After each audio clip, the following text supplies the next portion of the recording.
Council meeting, June 28th, 2021. We'll call this meeting to order and we will do the roll call. Councillor Foster.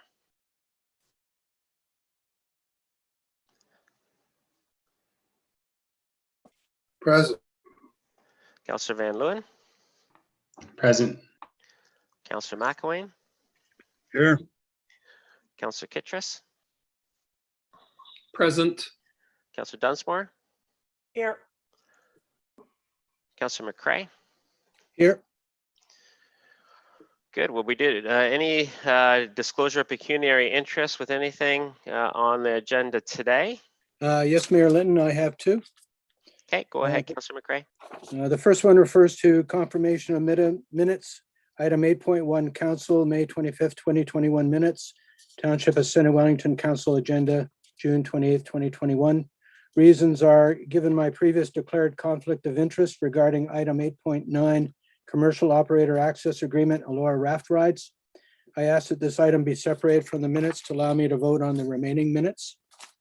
The second one has to do with item 11.5, Commercial Access Agreements, 1X and Allura Rapids Township of Center Wellington Council Agenda, June 28th, 2021. Reasons are, given my friendship with the owner of Allura Raft Rides, it is best I refrain from participating in the Allura Rapids discussion. Thanks, Councillor McCrae. What was the first item number that you were going to declare? Okay, it would be item 8.1, confirmation of minutes on today's agenda. Okay. All right. And then the second item was? Item 11.5, commercial access agreements. Okay.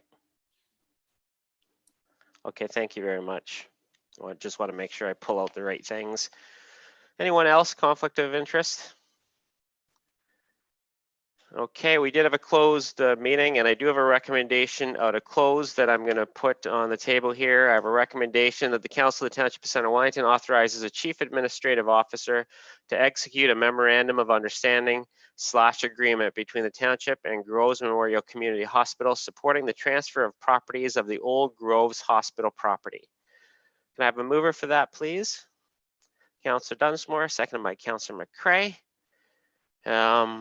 Any discussion?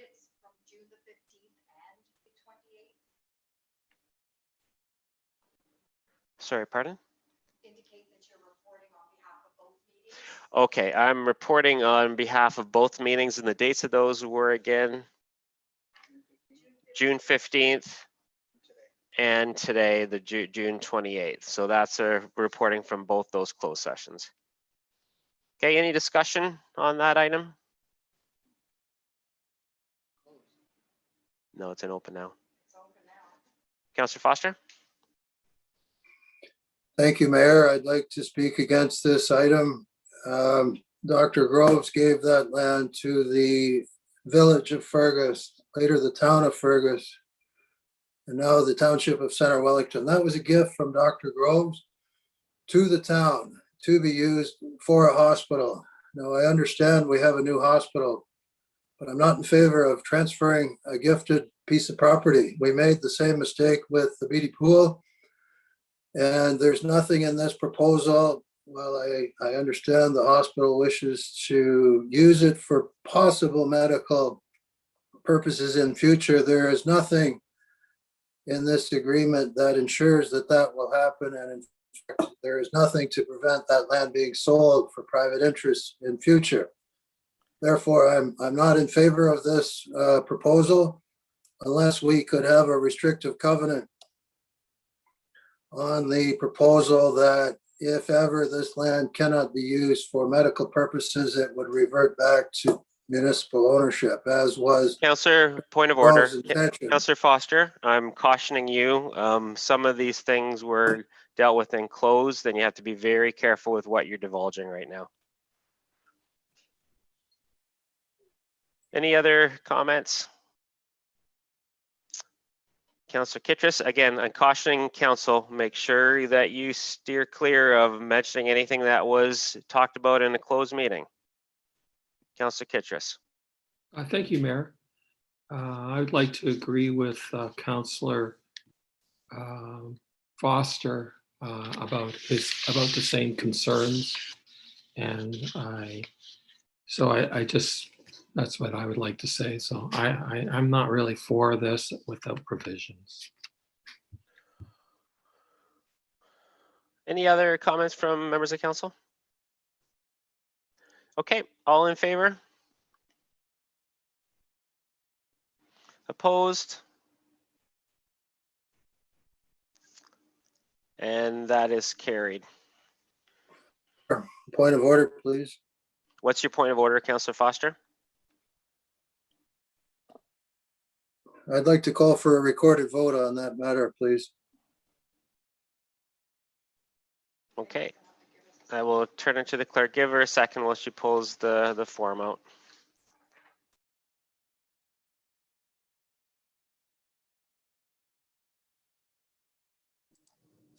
Okay, Councillor Van Leeuwen,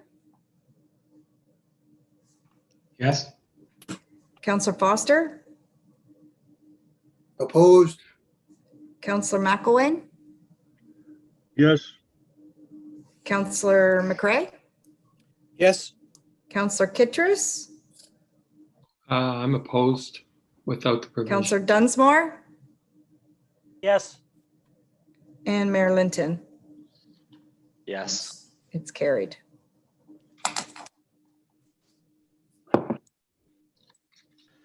Okay, moving on to section 6, presentations and announcements. Sorry. A brief county council report. We met last week. And so I have a couple things to just talk a little bit about. We had a presentation from Dr. Mercer, the Chief Medical Officer for our Wellington, Dufferin, Guelph Public Health Unit. So she came and spoke to County Council and gave us a little bit of an update on how things are looking for, as far as the vaccination process, cases process, and things related to COVID. Right now we're approaching 80% of people over the age 12 with 1 dose. So that's really good news. We're sitting at just over 31% with 2 doses right now. We're on track to have everyone who wants to be vaccinated vaccinated with 2 doses by the end of July. So that's really good news. There is still some concern about the Delta variant, especially the outbreak in Waterloo. So public health is watching that really closely. Just for your residents, if you could encourage them, if they haven't had a first dose of the vaccine, they could just show up at any clinic right now. They don't have to have an appointment if they need that first dose. Just show up at the clinic and they will receive that first vaccination dose. It's important to get everybody their first vaccination there. Planning on the county's planning on being back to in-person meetings in September. And as far as the cases go, right now we're sitting at 14 cases across the county, and that includes 0 cases in Center Wellington today. So that's good. At County Council, we also had an update of our County Roads Master Plan, a pretty comprehensive document that's halfway through right now, looking at the capacity of our county roads network. And again, this is strictly county roads. The final report will be coming to County Council in November.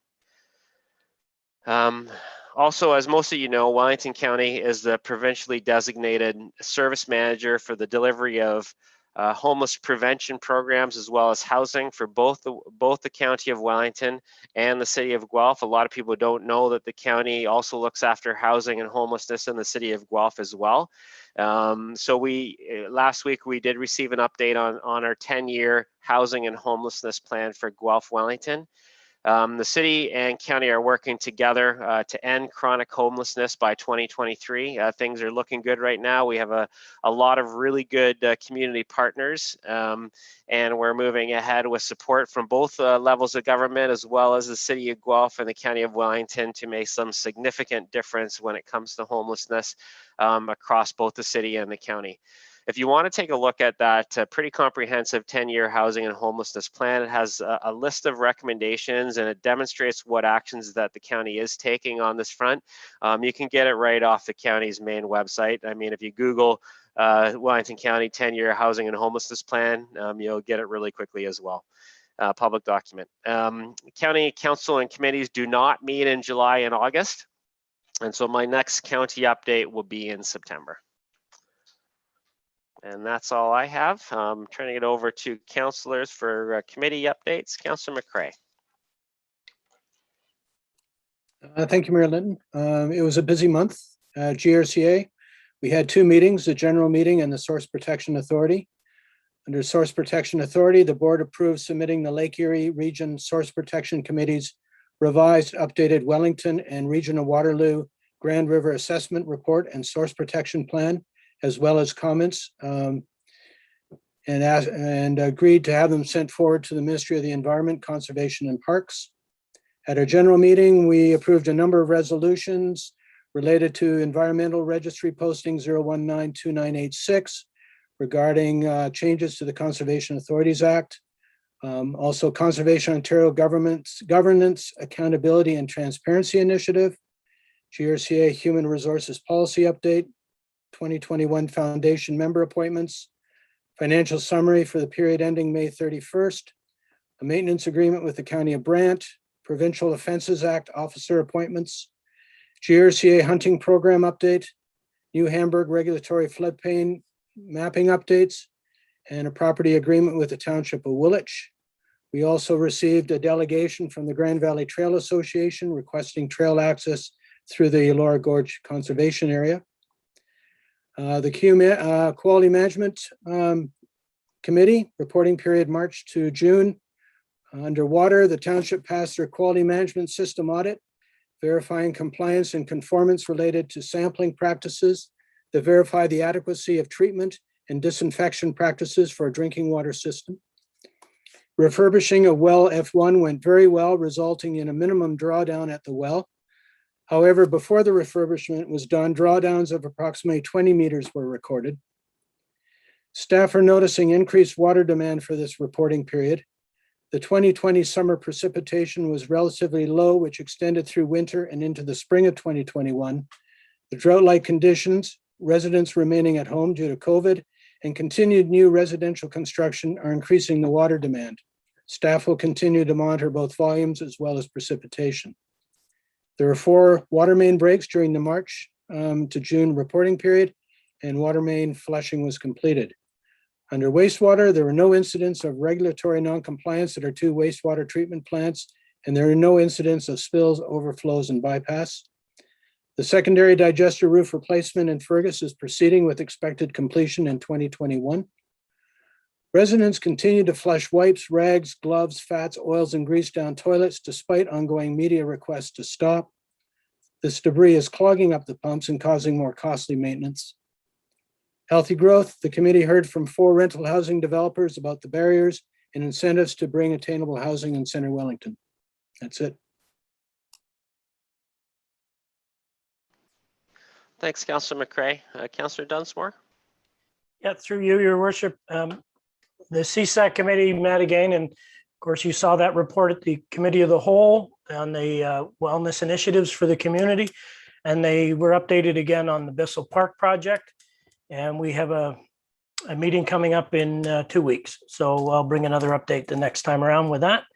The BIA, again, anxious with things starting to open up a little bit. They're looking forward to seeing how the parking bylaw works out and that once people start coming downtown again. So they're looking forward to that. But this group is really active in trying to get everybody ready to open up in step 2 on Wednesday, and then hopefully step 3 going full bore. So they're just getting excited and getting ready to go. The hospital board met several times. It was the annual AGM, and there was a changeover of some board of directors. But what I really wanted to bring to the council is there was a changeover this time around in the chief of staff. And I wanted to give a public shout out to Dr. Roach for the hard work that he's done in being the chief of staff for his term. Trying to be chief of staff when you're moving from an old hospital to a new hospital is a lot of work. When you throw a worldwide pandemic into that, it's unfathomable what the staff at the hospital have gone through. And Dr. Roach guided them with a steady hand. And I think we all owe him a huge thank you for the hard work that he's put into this community. And I welcome Dr. Patrick Otto back as the Chief of Staff for this next term. And that's the end of my report. Thanks, Councillor Dunsmore. Councillor Kittrus? Thank you, Mayor. We had no meetings, but farm safety, the Center Wellington Chamber of Commerce awarded the Agribusiness Award to Wellington County Farm Safety, and that was on Thursday, June 17th, and that was a much deserved award. I'd like to especially say that Walter Gross, who is the secretary and has been a long-term advocate for farm safety, he himself is one of the driving forces for Wellington County's farm safety and how well it runs and how successful it is. Thanks, Councillor Kittrus. Councillor McElwain? Thank you.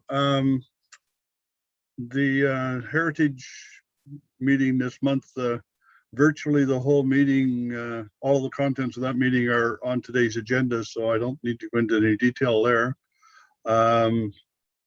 Councillor Dunsmore already mentioned the Groves Hospital, and I'd like to echo his thank you to Dr. Roach for the work he has done over the last while. And other than that, I wanted to do a shout out to the Elora Farmers Market. After completing their first winter market this year with a online and ordering and pickup session, which was very successful, they have reopened in Bissell Park, and it's bigger and better than ever. And the first month has just been great turnout, and lots of vendors out there. So I highly recommend people participate and attend the farmers market every Saturday morning. I'd also like to congratulate the Chamber of Commerce for their presentation of the Awards of Excellence this year. Despite the challenges they faced, they made it very successful. So congratulations to those folks as well. Thanks, Councillor McElwain. Councillor Van Leeuwen? Yeah, thanks, Mayor. So we have met with the Healthy Growth Committee. It's called the Financial Incentive Committee. We had, I don't know if council is aware, we kind of broke off into two subcommittees. One's for policies, trying to look at what's the best way to assist with attainable housing. So we continue to meet there, looking at different ideas. And I see Councillor Kittrus also has a motion there to kind of help us out, at least looking at things as well. We did also meet with Center Wellington Communications. The AGM and Board of Directors met. That continues. That's where we do our fiber optics and things like that. So that's going well. So that's all I have for today. Thanks, Councillor Van Leeuwen. Councillor Foster? Thank you, Mayor. Center Wellington Seniors continues to offer a suite of online programming for our seniors, and looking towards opening up when the time is right, hopefully fairly soon. A lot of things to hammer out before that should happen. Center Wellington Hydro, they'll be coming forward in July to this council with their AGM, but our utilities in very good hands, and we'll hear more about it at our July council meeting. Thank you, Mayor. Thanks, Councillor, for those updates. Moving on to 6.3, Cultural Heritage Landscape Study and Inventory. So we have the final report that was in your package, and I will turn things over to Mariana to introduce this and introduce our consultants in time. Welcome, Mariana. Thank you, Mayor Linton. Through you, good afternoon, members of council, staff, and members of the public joining us today, and our consultants. I want to bring to your attention the report package before you, which was quite extensive, but it completes the final phase of the Cultural Heritage Landscape Study and provides the consultant's final report in attachment 1 after a comprehensive 2-year process. The aim of the study was to proactively identify, evaluate, inventory, and map places of significance in the township, in accordance with provincial policy direction to conserve significant cultural heritage landscapes. Conservation is an evolutionary process that includes a series of actions from identification and evaluation to protection, use, and management of heritage resources. This study begins that process of identification and further makes recommendations for next steps in the conservation process. The final draft report was presented to Council last November and released to the public and agencies for comment. The feedback received is incorporated in the final report for consideration today, as well as additional information from staff for future consideration.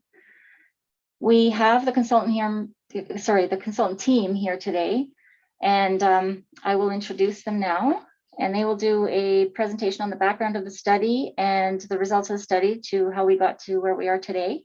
And then I will conclude and follow up after that. So from ASI, Archaeological Services, Inc., we have Annie Veyu and Christina Martins. And from FOTEN, Planning and Design, we have Ute Maya Giambattista. And I just also want to add that Land Plan Studio was involved as well. They're just not in the presentation. So perhaps I can turn it over to the consultants then, and I know they have a presentation ready. Great, thank you so much, Mariana. And please let me know if you see what's on your screen. Yes. Okay, perfect. Thank you, Mr. Mayor, members of council. It's a pleasure to be here to present the Cultural Heritage Landscape Study and an Inventory. Mariana already introduced us, but I'm Annie Veyu from ASI. I was the project lead on here. And I'm here today with my colleagues, Christina Martins from ASI, who is a cultural heritage lead, and Uta Maya Giambattista from FOTEN, who is our public engagement lead. So we'll all be available for answering questions as needed at the end of this presentation. And as Mariana mentioned, ASI undertook this study also in collaboration with Land Plan Studio, Inc. So today this presentation will provide a brief overview of the project purpose and scope, a review of engagement activities, a summary of the 18 significant CHLs that were identified as part of this study, and also provide an overview of next steps and recommendations. And also provide a summary of how our report was updated since the last meeting following the public commenting period. So some of you will have already familiar with some of the information presented here, but I think it's still a good refresher to go through. The study identifies, evaluates, inventories, and maps significant CHLs located in the Township of Centre Wellington. While the inventory itself does not protect CHLs or their component cultural heritage resources or attributes, the study provides recommendations on priorities for further study. And an important part of the study was public engagement to help identify which landscapes within the township that are valued. Next slide, please. So what is a cultural heritage landscape, or as you have heard me say, a CHL? A lot easier to say. The provincial policy statement defines a CHL as a defined geographical area that may have been modified by human activity and is identified as having cultural heritage value or interest by a community. And this is including an Indigenous community. So CHLs generally fall within 3 categories developed by UNESCO. They can be intentionally designed, like a garden or a park, often associated with religious buildings or large estates. CHLs can also organically evolve over time by association with and in response to the natural environment. And then we have associative landscapes, which are more about the powerful cultural, artistic, or spiritual associations of the natural environment. Next slide, please. The key thing to remember about CHLs is that the whole is greater than the sum of its parts. As the PPS indicates, a CHL involves groupings of individual heritage features such as buildings, structures, spaces, views, archaeological sites, or natural elements that are valued together for their interrelationship, meaning, or association. The 2020 PPS also indicates that CHLs may be properties that have been determined to have cultural heritage value or interest under the Ontario Heritage Act, or have been included on federal or international registers, or have been protected through official plan, zoning bylaw, or other land use planning mechanisms. CHLs can vary in scale, in spatial pattern, and can sometimes overlap. Next slide, please. So Why do we identify and manage CHLs? These spaces, corridors, sites, complexes are hallmarks of a municipality. They contribute to the character of a community. They are places for tourism, environmental stewardship, recreation, and community collaboration. And they also help to tell the story of a community and can enrich its identity. Next slide, please. The study was undertaken in 3 phases, at the end of which was a point of contact and engagement with the public. We presented our draft final report to council at the end of November 2020, after which there was a public commenting period. The commenting period was initially supposed to end in January, on January 29th, but it was extended to February 26th. Following the commenting period, we worked closely with the township to review the comments and update our report as appropriate. And that's what we're here today, to present our final report. Next slide, please. At our last meeting, I spent time going through our methodology in detail. For today, I'm just going to provide a brief summary, so we can go through a summary of the updates to the report. But for those who might not have been at the previous meeting, at the information gathering stage, we conducted historical research at the township level to identify how it has evolved over time, as well as identify key people and events. We looked at the local factors which may have influenced the creation of CHLs. Field review was conducted at different stages of our work, both to get an overall understanding of the township and also to document specific landscapes. Engagement with the public, Indigenous groups, agencies, and other stakeholders is also an important part of the information gathering process. As part of the analysis phase, we identified potential CHLs, went through a prioritization exercise to identify candidate CHLs to move to evaluation. We conducted additional landscape research as needed and additional field work, and went about evaluating our candidate CHLs. This led to the identification of 18 significant CHLs within the township. So while it's a pretty linear slide here, it's important to note that the identification and evaluation of CHLs is not such a linear process. It's definitely an iterative process based on research, fieldwork, public engagement, and then back again. Next slide, please. The public engagement strategy for the study was comprised of a series of engagement tools and sessions designed to introduce, inform, and solicit public input in a meaningful manner. Connect CW, which hosted the online engagement, was launched in July 2019 and provided study information and updates, a mapping tool for people to identify places of interest, and 2 separate surveys, as well as posting presentations and boards prepared for the public meetings. Public Open House number 1 was held in September 2019 and was quickly followed by the mapping sessions. The goal of these sessions was to, in part, inform the public about the study and gather input on potential candidate CHLs that are important to the community. Next slide, please.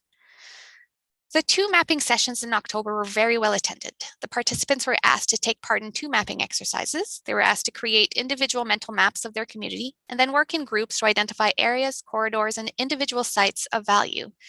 Each group then had a chance to present their maps. Such great information was gathered as part of those exercises. There was a level of enthusiasm and knowledge exchange that was so great to be part of. Next slide, please. At the end of phase 2, we had our second open house when we shared the list of candidate CHLs to move forward with evaluation for feedback to make sure that A, we hadn't missed a landscape from the public's perspective, and B, to run through our initial thoughts on potential boundaries and attributes. So as I mentioned earlier, the identification and evaluation of candidate CHLs is iterative and requires this back and forth. So following the feedback received at this open house and following the open house, the proposed boundaries for the Elora Historical Village Core and the Fergus Historical Village Core were expanded beyond the commercial cores to include the surrounding residential areas. Next slide, please. The Indigenous Engagement program for the study followed the approach of separate and direct engagement with rights-bearing Indigenous communities and organizations. 6 communities or organizations were contacted. Project notices and updates were circulated throughout the project, and a draft report was circulated in the fall of 2020 for review and comment. At various points in the project, we received feedback from the Huron-Wendat Nation, the Mississaugas of the Credit First Nation, and the 6 nations of the Grand River Elected Council. Next slide, please. We also engage through the township and directly with the Grand River Conservation Authority, the County of Wellington, and the Township of Guelph Aramosa Heritage Committee. Next slide, please. 18 significant CHLs were identified as part of this study. Inventory sheets were created for each CHL, which include a description of place, a summary of findings related to cultural heritage value or interest, historical integrity and community value, a preliminary list of heritage attributes, and preliminary boundary of the CHL. So these are the 18 significant CHLs identified as part of this study. Next slide, please. The significant CHLs are spread out across the township, but mainly concentrated along the Grand River corridor. We had identified one key agricultural landscape, Ustik. Given the number of intact historical agricultural properties throughout the township, it was difficult to draw a preliminary boundary around any one area. So through the course of the study, we developed a more detailed identification methodology for agricultural areas that could be applied to other areas of the township in the future. I really want to emphasize that these boundaries are preliminary and were identified based on the information gathered as part of this study. The preliminary boundaries may be refined upon closer inspection in future technical studies. Any future phases of study would also include additional public engagement. Next slide, please. So the identification and evaluation of CHLs is the first stage in the conservation process. Following identification of significant CHLs, technical studies or other initiatives may be conducted to provide a more detailed assessment. The goals of these assessments is to further detail the cultural heritage values and attributes embedded in the significant CHL, to further delineate boundaries, and to consult specifically on the identified places. Also, another goal is to start developing conservation measures for the protection of the CHL. This may include recommendations for individual designations or heritage conservation districts enabled through the Ontario Heritage Act, the consideration of new or additional tools focused on the conservation of attributes under the Planning Act, such as inclusion on the official plan, bylaws, or design guidelines. And I should note also that technical studies may be directed towards commemorative or interpretive actions rather than conservation measures. Next slide, please. I will now go over a brief summary of the updates that we made to our draft final report following the public commenting period. We made some minor updates and clarification to text and mapping. We added text to emphasize that the identification of CHLs, which include properties that are owned and managed by the GRCA, is not meant to impact regular maintenance and operations of these sites, but it is to recognize the importance of these sites and areas to the township. So this was in relation to specific feedback provided by the GRCA. Also, based on some comments from the public, we added a specific recommendation for Pierpoint. To conduct further work on this important place, and that it should be considered for an interpretation or commemoration plan to disseminate the history of the site to the broader community. In our draft report, we had that recommendation was kind of buried in the appendix, so we brought it forward into the recommendations so that it's not lost. Next slide, please. We added text to Appendix A, which is the summary of public engagement, to acknowledge the public feedback period and to confirm that the study is consistent with the provincial policy statement and a Place to Grow Act.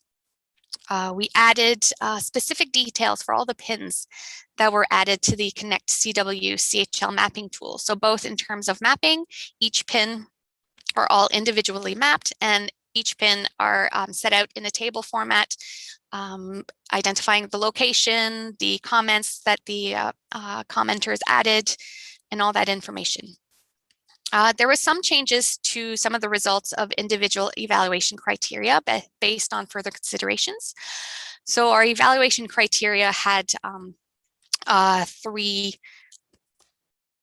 umbrellas, let's say. There's evaluation for cultural heritage value or interest, community value, and historical integrity.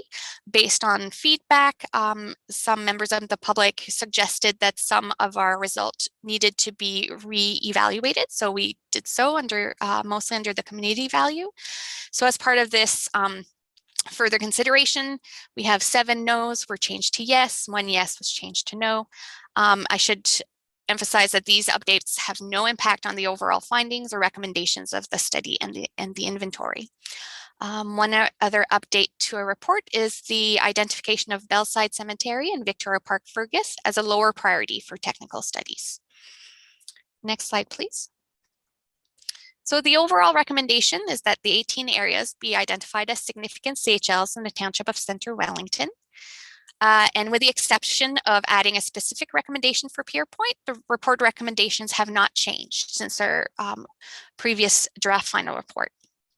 The study provides the basis for the continued research and understanding of these significant CHLs and for areas that may be evaluated or identified in the future. Centre Wellington's rich history has created a depth of outstanding landscapes and buildings that are well preserved to this day.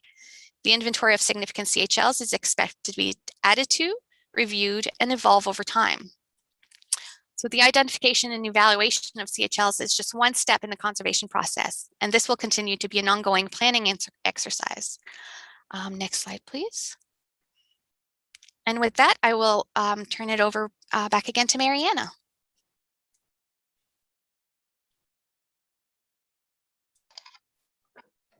Thank you. Through you, Marilyn. Thank you very much, Annie, for the presentation and the overview. So just continuing on from that, I just wanted council to know that the report package in front of you in the agenda, it includes the consultant's final report in attachment 1, which outlines all of the information collected to date on the study, including the public consultation piece. The staff report further outlines the public and agency comments, summarizes those, provides them fully in an appendix. And as a side note here, staff and the project team really wants to thank the public with their for their ongoing input into this project over the last 2 years. We've had extensive public input and consultation, and we're very grateful to the public, to the community for that. It's helped us develop a very good and thorough report. So the staff report also provides, in addition to the recommendations provided by the consultants, some additional points of discussion for any future work that might be done to prioritize some of the CHLs. So that's provided as well in attachment 5. Again, it's a discussion piece for future work should council endorse the recommendations made in the report. So staff generally agrees with all of the consultants' recommendations made for next steps, particularly in the short term, to endorse the study, to work with the county on identifying anything regionally significant, to use the study to prioritize the CHLs for further technical study work, and to make the report publicly accessible. So through the recommendations today, those would basically all be implemented. And then if council approves, endorses the study, all of the short term would be completed, and most of the additional recommendations for medium and long term would be initiated. So those are also outlined in the report, and they would include some of the other items regarding further investigation, further technical studies that would be prioritized. Single privately owned properties that were identified through the study would be identified and looked at by Heritage Centre Wellington to be added to the register if they're not already. Some individual properties would be looked at for individual designation.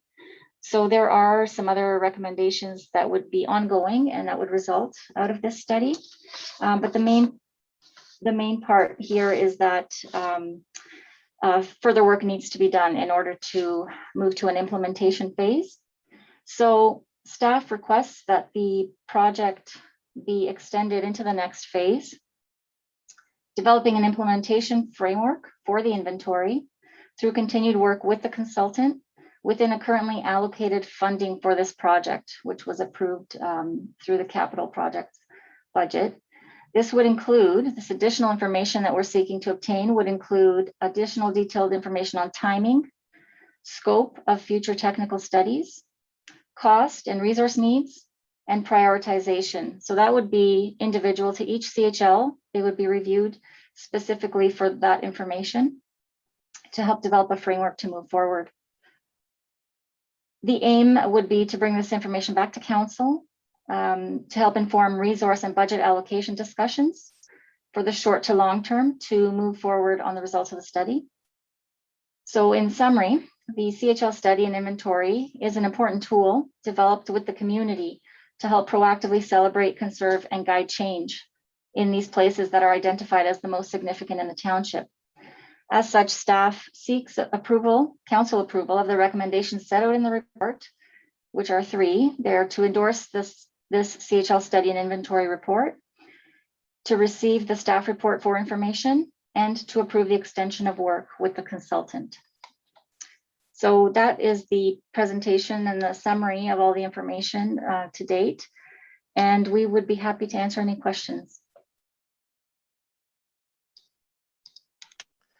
Thanks very much, Mariana, and thanks, Annie, for that presentation and all the work that was done on this project for sure. It's exciting to see.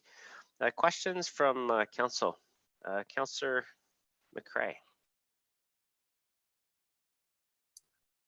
Thank you, Marilyn. I'd just like to say very comprehensive and very well done project.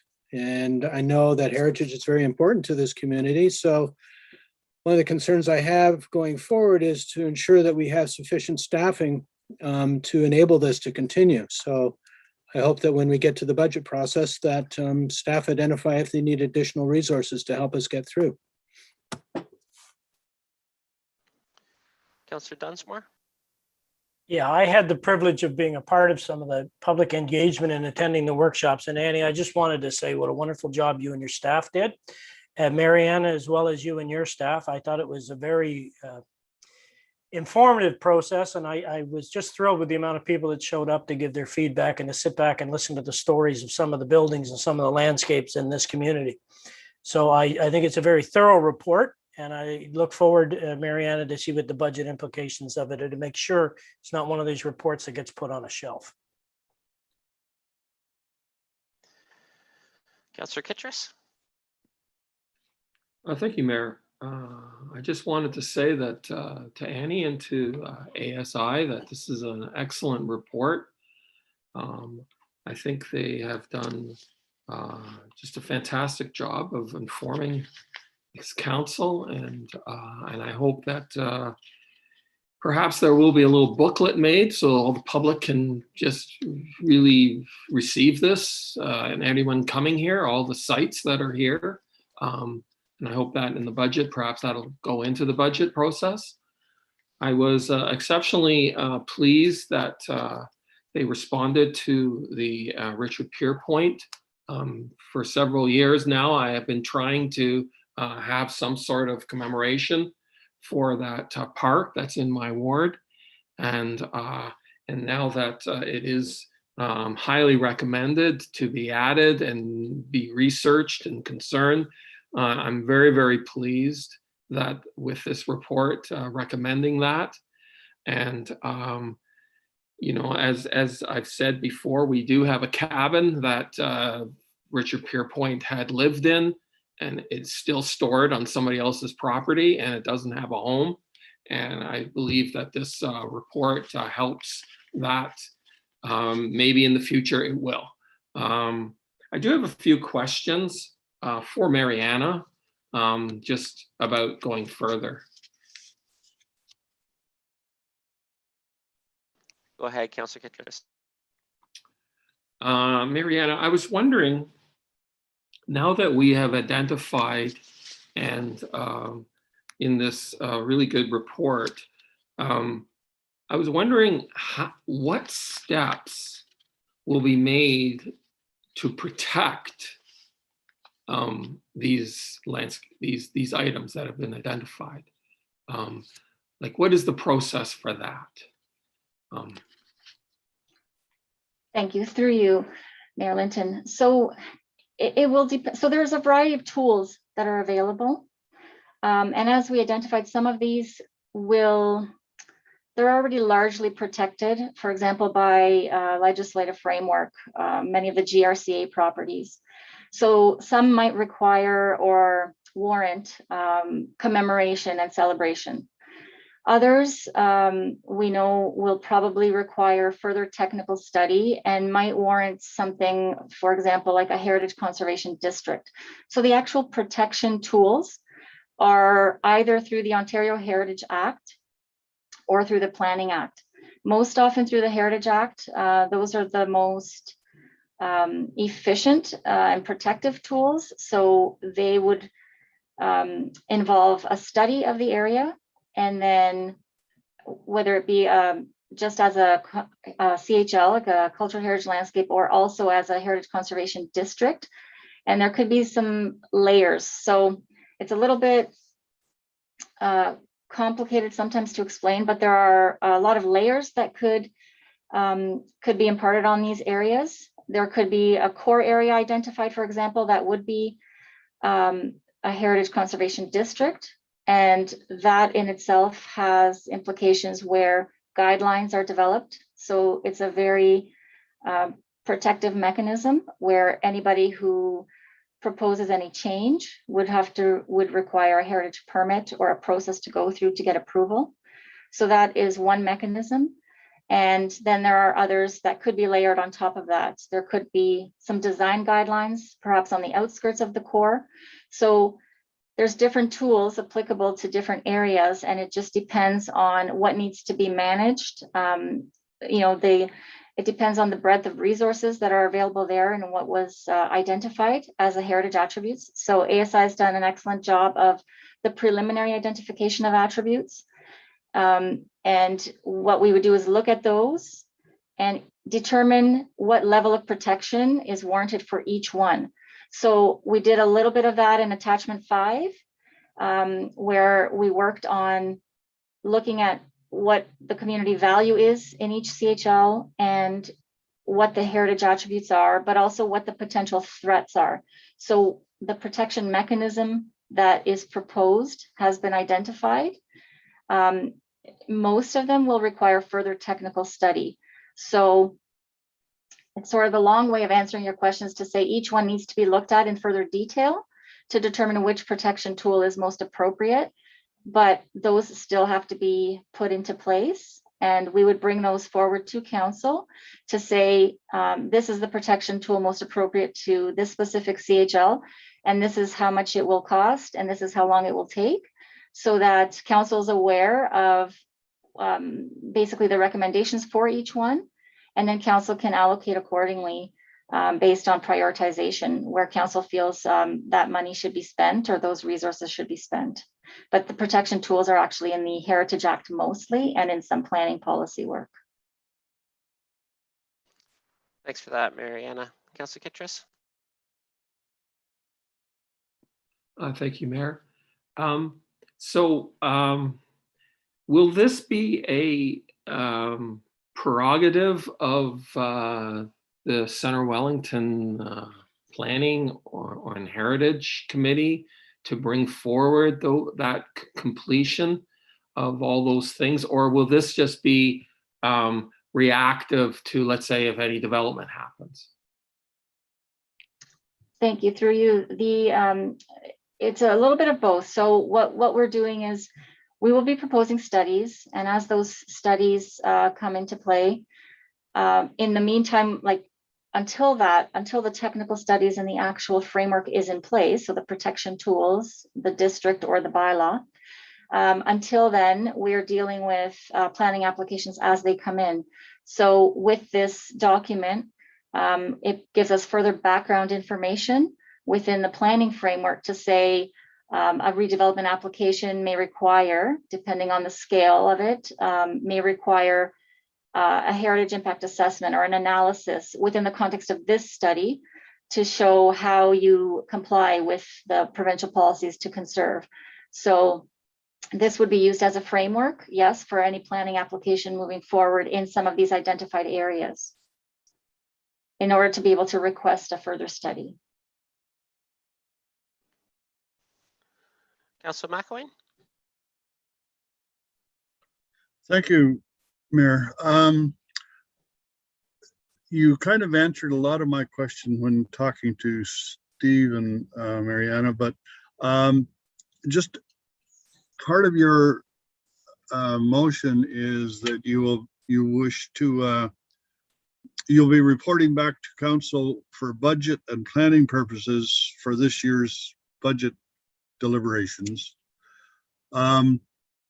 Is that only for the follow-up ASI work, or is that to actually start some of the, for instance, a heritage conservation district or any other study of that nature?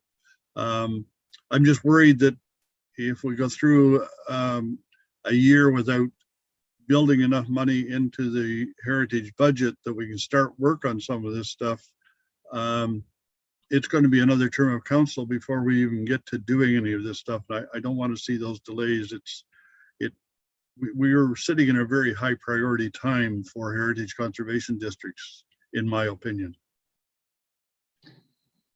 Through you, Mayor Linton, we are intending to bring forward over the next few months some very tangible recommendations with costing and some high priority items. So I do believe that we would have some priority recommendations for council to say these are the top 3 or 4 that council should consider to allocate funds and resources to. And, based again on the level of significance to the community and level of threat of change, and even ease of implementation on some of them, so that council can make those decisions to put aside certain funds to move those forward more quickly. So if council feels that 1 or 2 of those are highest priority, then during budget deliberations, council can make that those decisions in the near future. Councillor McElwain?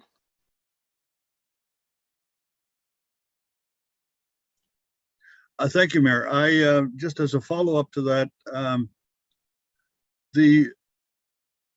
it would seem to me at least that the heritage, the HCL work is going to feed in somewhat to urban design guidelines and vice versa. And we still have a draft, 2015 draft of the urban design guidelines.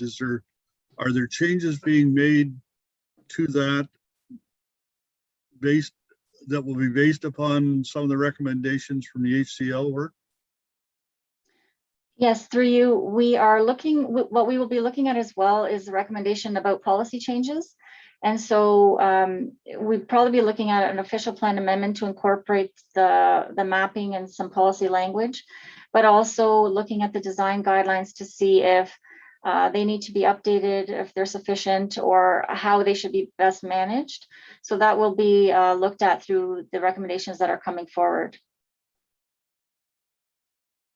Thank you. Councillor Van Leeuwen? Thanks, and through you, Mayor.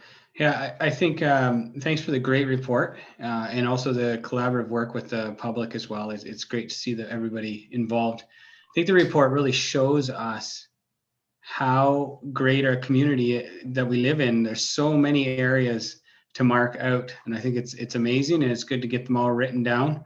I find it fascinating just even reading the timeline as to how things come through. So thank you for the report, and let's keep moving forward. Councillor Foster? Thank you, Mayor. A very interesting report. I was pleased to see that we've now identified 18 significant CHLs and have them in an inventory. Now, we are obligated to protect those by statute. Section 3 of the Planning Act states that significant cultural heritage landscapes shall be preserved. So my question for Mariana is, why exactly do we need an implementation framework when we're obligated to protect these CHLs now that we've identified them by statute? Why do we need a framework to implement what we're required to do by statute? Thank you. Through you, the conservation is a continuum of actions. Identification itself is not conservation. So I can compare it to perhaps our inventory of built heritage resources that we developed over decades in the 90s, 80s, 90s. Until those properties that you identify in an inventory are actually protected through legislation, whether it be the Ontario Heritage Act or under a Planning Act tool, they don't have inherent protection. So and that's a process. It doesn't happen instantaneously just through identification. So that needs to happen We are on that continuum and we're moving towards, in that direction, towards conservation, but conservation doesn't just come out of identification. So there's implementation tools required in order to actually put those in place, and we are working towards that, and that's what the implementation framework is for. This study itself doesn't protect those areas. It provides us some ability to ask for further studies through planning applications. But if somebody comes in with an application itself, it's much, the protection tool that's much stronger is through the Heritage Act. So we would need to put in place a designation bylaw, either on an individual property or on a district. And that provides very specific guidelines as to what can and cannot be changed. And that's what helps lead the direction forward in terms of guiding change. So that's why the framework is necessary. It's not a sort of a one-stop action where it all gets implemented all at once. Councillor Foster. Thank you, Mayor, and thank you, Mariana.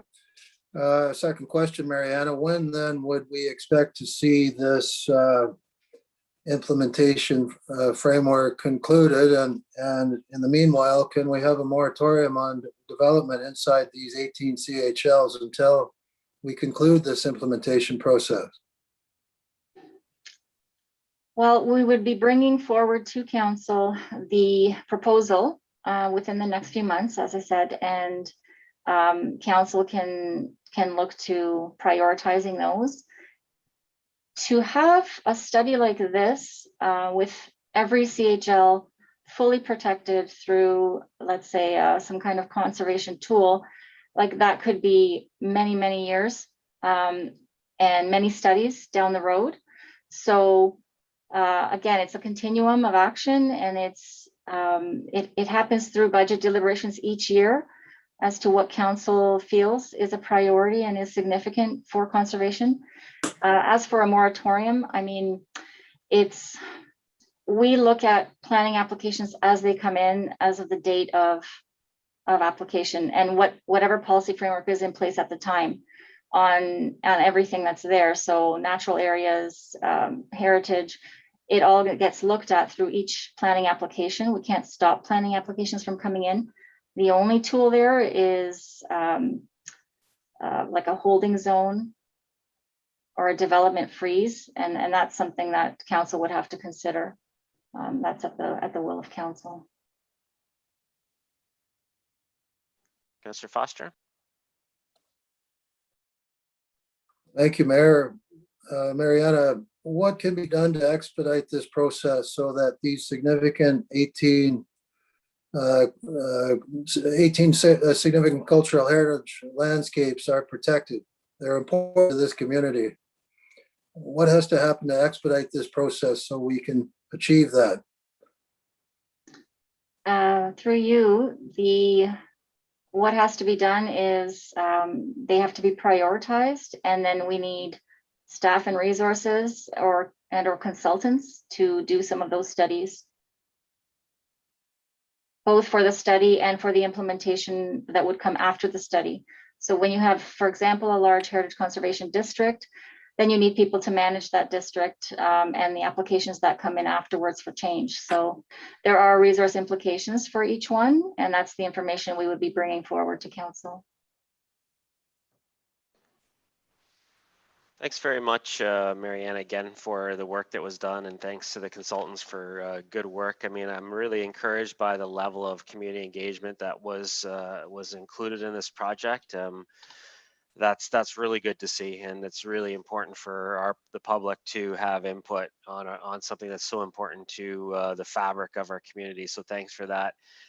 Being proactive to identify these 18 CHLs, you know, for those of us who have grown up here, we know it's a pretty special community, but to have them identified like this is really exciting. So looking forward to the next steps on this project for sure. I'm going to read the recommendations and give council an opportunity to to speak one last time to this. So I'll read the recommendations. It's fairly lengthy, so stick with me.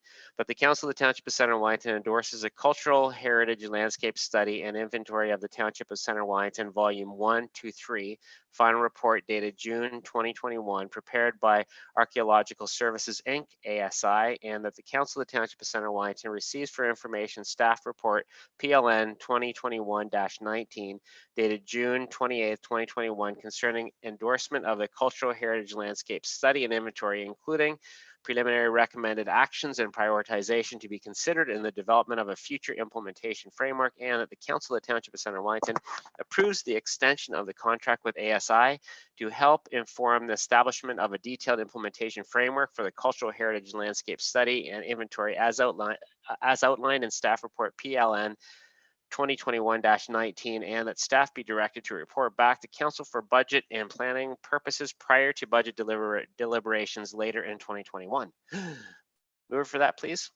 Councillor Dunsmore, seconded by Councillor McElwain. Any last comments? Councillor Foster. Thank you, Mayor. I'm in favor of the first two for sure. I believe we need a diary date on this, on the last, the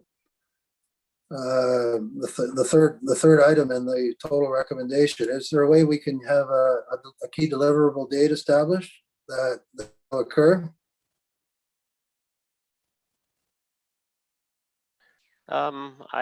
This question might be for Andy. It might be for Mariana. I'm not sure who this would be for. I'm not exactly sure. I'm not a staff person. I'm not exactly sure how much work this is. So I'll hand this over to Andy. Thanks, you. Through you, Mayor Linton.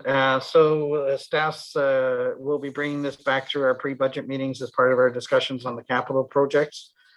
So our meetings later this fall, as we present through the capital projects, it's our intent to bring back some of these cost estimates and timing for those for consideration of the 2022 budget. Okay, all in favor?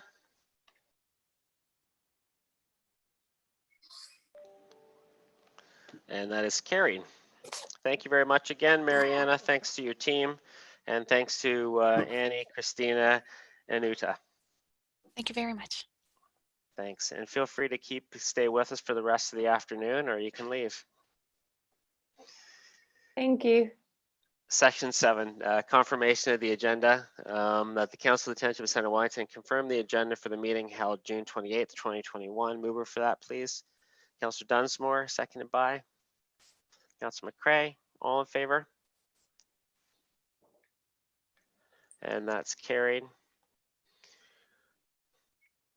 Moving on to confirmation of minutes. So Councillor McCray wanted to step out for this, so I'll make sure. He's gone already. Wow, that was fast. If I knew it was so easy to get rid of him, we would have done it a long time ago. Just kidding. I have a recommendation that the minutes of the council meeting held May 25th, 2021 be adopted as circulated. Mover for that, please. Councillor Dunsmore, seconded by Councillor Van Leeuwen. All in favor? Opposed? Sorry, I didn't get a vote from either Councillor Foster or Councillor Kittredge. I don't know if I froze up or if you guys froze up. So I'm going to do that one again. In favor? Opposed? Okay, that carries. Okay, I'll make sure that Councillor McCray is back on. He's in. Welcome back, Councillor McCray. How was your time off? Too short. Did you get to that bucket list? Report of the Committee of the Whole. We have two meetings there. Committee of the Whole from June 21st, and then a pre-budget report on June 21st. I have a recommendation that the Council of the Township of Center Wellington approve the reports from Committee of the Whole dated June 21st, 2021, and Committee of the Whole pre-budget June 21st, 2021 as circulated. Mover for that, please. Councillor Dunsmore, seconded by Councillor McCray. Any discussion on those items? Councillor Foster? Thank you, Mayor. First of all, I'd like to call for a recorded vote on these matters. Secondly, I'd like to split out option 2, or pardon me, item 2. As I've spoken at length already, I think this is a recipe for a financial failure. I think it is an albatross. I think we're going the wrong way with this decision, and we're going to saddle our community debt for a building that has not been proven to save money, nor that has it been proven that there's a need. So could we please separate out item 2? And I want to speak against that item. Speaking about it now. Yep, I think you spoke against it now, so that's covered off. And yeah, we can move out item 4 from the report from Committee of the Whole, so we'll deal on that separately. Any other questions with regards to the 2? Councillor Kittredge? I think it's item 2. So, there, it's item 2, not item 4. Okay, yeah, you're right. Item 2. Sorry about that. So I will, Councillor Kittredge? Can we vote on the 2 different reports from the budget and this one differently? If you're requesting it, we can, yep. I'd like that. Okay. You want to record a vote on both? Yeah, I'd like to record a vote on, well, there's going to be 3 things here. There's going to be separating item 2, voting on the report from the Committee of the Whole, and then report on the budget. Yeah, I know that there's 3 things. You want to separate? You want to record a vote on all 3 things? No, I just need them for two of those. Okay. Any other requests? Any other requests here? Councillor Foster?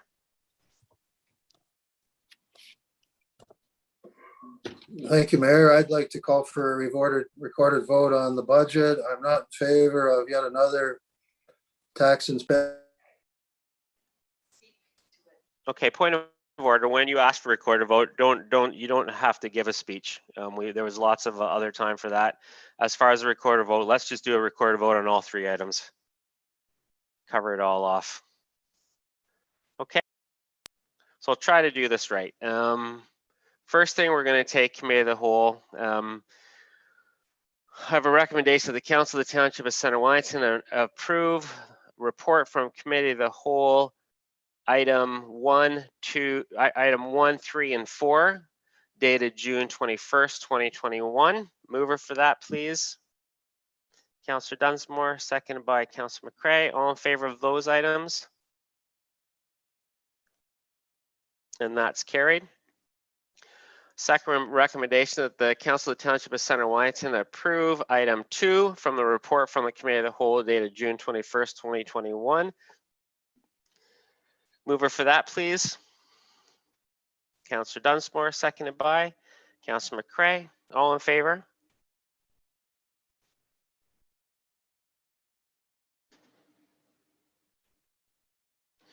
Opposed? And that's carried, and I'll allow, do you want to do the recorded vote after for all of them? No, we should do it As we do it, okay. And I'll turn it over to our clerk to do a recorder vote for that motion. Through you, Mayor Linton, Councillor Van Leeuwen, Yes.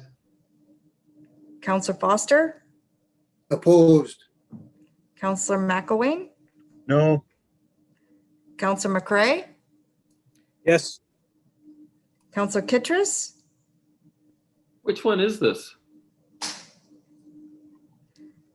this is the Committee of the Whole report number 2. Oh, I'm opposed. Councillor Dunsmore Yes. and Mayor Linton. Yes. It's carried. Okay, then I'll read the next recommendation that the Council of the Township of Center Wellington approve the report from the Committee of the Whole dated June 21st, 2021. as circulated. Mover for that, please. Councillor Dunsmore, seconded by Councillor McCray. All in favor?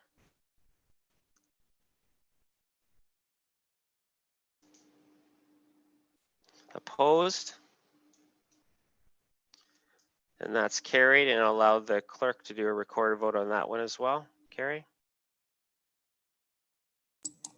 Councillor Van Leeuwen, Yes. Councillor Foster, Opposed. Councillor McElwain, Yes, Councillor McCray, Yes. Councillor Kittredge, Is this for 1, 3, 4? this is 1 through Budget. 6. Oh, I'm opposed. Councillor Dunsmore Yes. and Mayor Linton. Yes. It's carried. Okay, thanks, Council. Moving, no delegations registered today. Moving on to consideration of reports. The first item under that section is the partial demolition of listed heritage property on 365 St. David Street South in Fergus, and I will turn it over to Mariana, our senior planner. Welcome, Mariana, again. Thank you, Mayor Linton, through you. This report before you is regarding 365 St. David Street South in Fergus.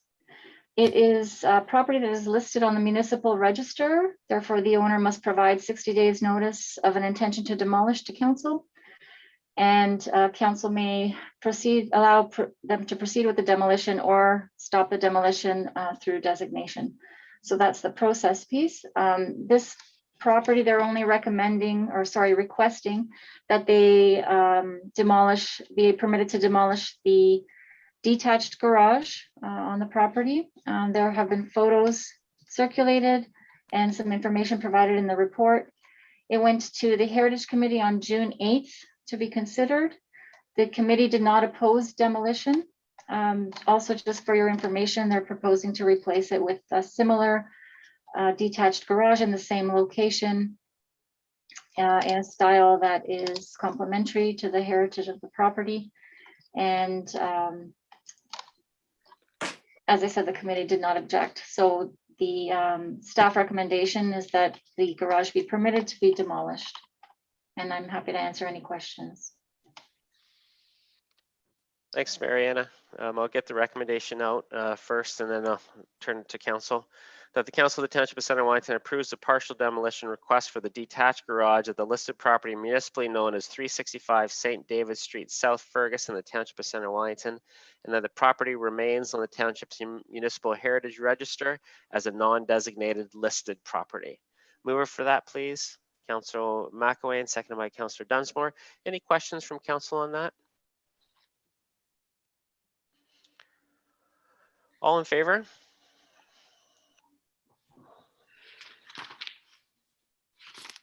Opposed? Sorry, I didn't get your vote on that, Councillor Foster. I don't know if you froze on my screen or if you didn't vote.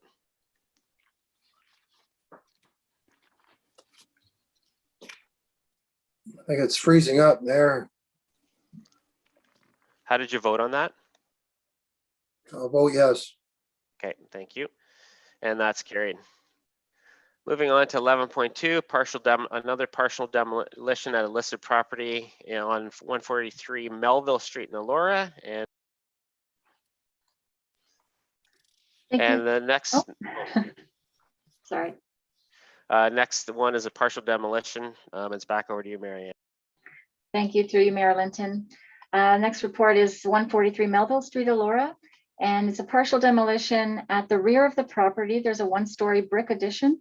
They're proposing to demolish the addition and replace it with a new addition with I believe 1.5 stories and also an attached garage. Again, this went to the Heritage Committee on June 8th at its meeting, and the committee did not oppose demolition, and therefore staff is recommending that the demolition proceed. And I'm happy to answer any questions. Thanks, Mariana. I'll get the motion out there first and then turn it to council. That the Council of the Township of Center Wellington approves the partial demolition request for the rear addition to the dwelling located at the listed property municipally known as 143 Melville Street, Elora, in the Township of Center Wellington, and that the property remains on the Township's Municipal Heritage Register as a non-designated listed property. Mover for that, please. Councillor McCray, seconded by Councillor McElwain. Any questions, comments on that one? Okay, all in favor? Councillor Foster, how did you vote on that?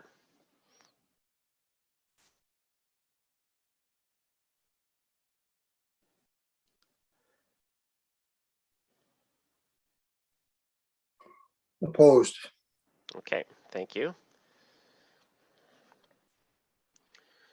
Moving on to 11.3, another partial demolition of a listed property, 292 Getty Street in Elora.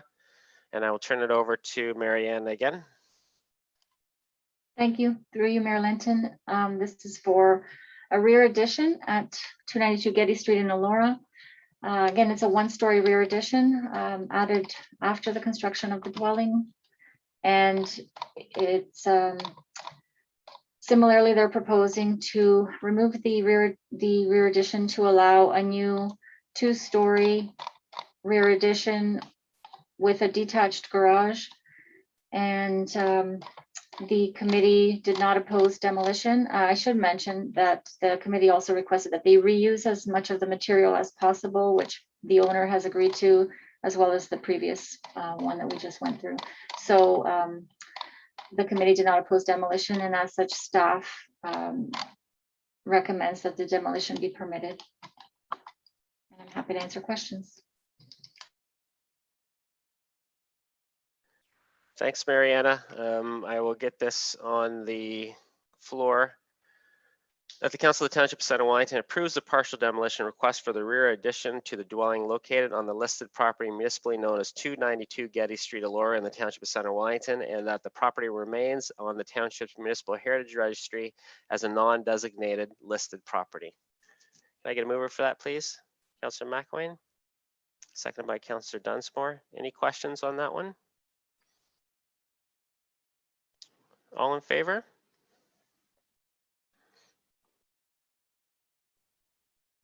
And that is carried. Moving, thanks Mariana for your section. Moving on to Bridge 16WG Municipal Class Environmental Assessment, and I will turn things over to Adam or Colin. Do you want to go first, or turn it right over to Adam? Yes, you can turn it right over to Adam. Right over to Adam then. Thanks. Thank you very much, Mayor Linton. Thank you, Colin, and members of council. We're excited to be here today to present to you a study that we've recently initiated, and that's related to Bridge 16WG and trying to come up with a bridge solution for that aging infrastructure. We have an excellent consulting team at McIntosh Perry that's helping us on this assignment. And I'm joined today by Lisa Marshall, who's our consulting project manager. Lisa and I will be presenting the slides to you today. So to provide an overview of the project study area and the bridge in question, we're located just north of Bellwood Lake here, north of Wellington Road 19 on the 5th line in former West Garifraxa Township. And this is Bridge 16WG. It spans the Irvine Creek. So this is an old bridge. It was constructed in 1910. It's well beyond the end of its service life. And we, through our OSIM inspection program, our bridge inspection program, we've been inspecting this bridge quite frequently, and we'll be keeping a close eye on it to monitor its deterioration and confirm its safety. One of the things we've been monitoring is the retaining walls on this bridge. And over time, what we've seen is that these retaining walls are starting to displace and kind of fall apart from each other. So we've been monitoring this displacement. We set up a gauge, and what we found is that this spring, those retaining walls kind of moved beyond a threshold that we were comfortable with having the bridge continue to be open. So we determined the bridge was no longer safe for vehicle traffic, and we closed the bridge this spring.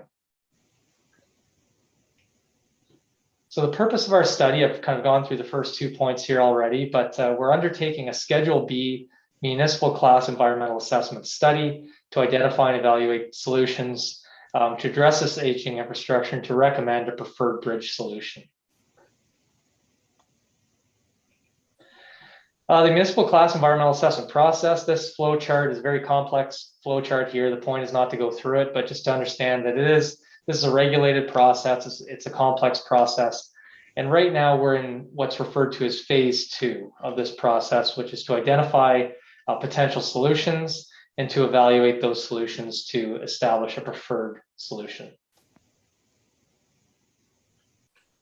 So at this point, I'll turn it over to Lisa to go through what we've done so far on the project and kind of what we'll be doing going forward. Thank you. Thanks, Adam. So as per that previous table, the first part of our EA process, phase 1, we prepare a problem and opportunity statement, which identifies the needs and justification for this assignment. So at this time, the statement reads, Bridge 16-W is in advanced state of deterioration and has been closed for public use at this time. The existing bridge is a single lane with other functional operational deficiencies. Therefore, the Township of Centre Wellington has the opportunity to identify, evaluate, and determine a preferred solution in accordance with the municipal class EA process. So this just sort of forms our framework for moving forward, and we always circle back to this main statement to make sure we're addressing the problem at hand. So at this time, to address the problem statement, we have come up with some preliminary alternative solutions. The first one being alternative 1 is do nothing, which forms our baseline for the study. Alternative 2 is remove the existing bridge and provide new turnarounds at either end of the structure. Alternative 3 is remove the existing bridge and replace with a new one. And alternative 4 is rehab the existing bridge to meet engineering and current engineering and public safety standards. So prior to us taking on this assignment and getting going on it, the township had already done a few studies. So one of them was the stage 1 and 2 archaeological assessment, cultural heritage impact assessment, and a geotechnical investigation. As part of this assignment, McIntosh Perry has undertaken a few already, has already completed a few of these studies, and some of them are still ongoing. But at this time, we've done a natural heritage investigation, so terrestrial and aquatic ecosystem review. We've undertaken a cultural heritage evaluation report, and we'll be doing an impact assessment report. We'll also look at the socio and economic environment, the structural assessment, as well as a drainage investigation.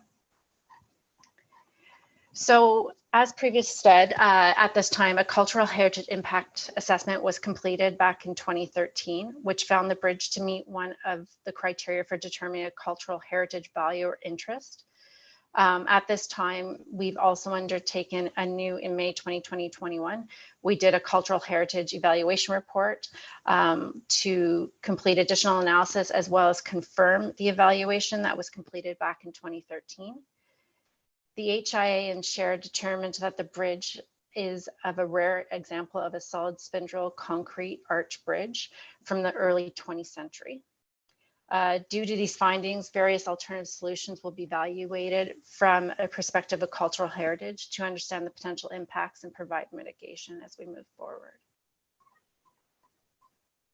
So based on the previous slide, as I indicated, we've done a few studies. So one of them was the archaeological stage 2 investigation, which they did not find any findings at this time. So there's no further investigations required from an archaeological perspective. The study area is located in the Grand River Conservation Authority. The study area and directly adjacent to it is identified by the County of Wellington official plan as core greenlands and greenlands with some recreation areas. There's one campground just to the east of the site that's really close by. At this time, our natural science team has gone out and done their investigation. They've identified the forest area consists mainly of eastern white cedar, white willows, red maples, and Manitoba maples. There's no rare species or vegetation communities were found within the immediate vicinity. No nests were observed on the bridge. However, in the general vicinity of the bridge, there is habitat that supports migratory birds, wildlife, and potential species at risk. With respect to species at risk, there are a number that are identified in the area, mainly barn swallow, as well as there's red-side dace that have been identified within the 500-meter radius of the structure. Irvine Creek is also known to a variety of species, brook trout, as well as the SAR species that we identified, red-side dace.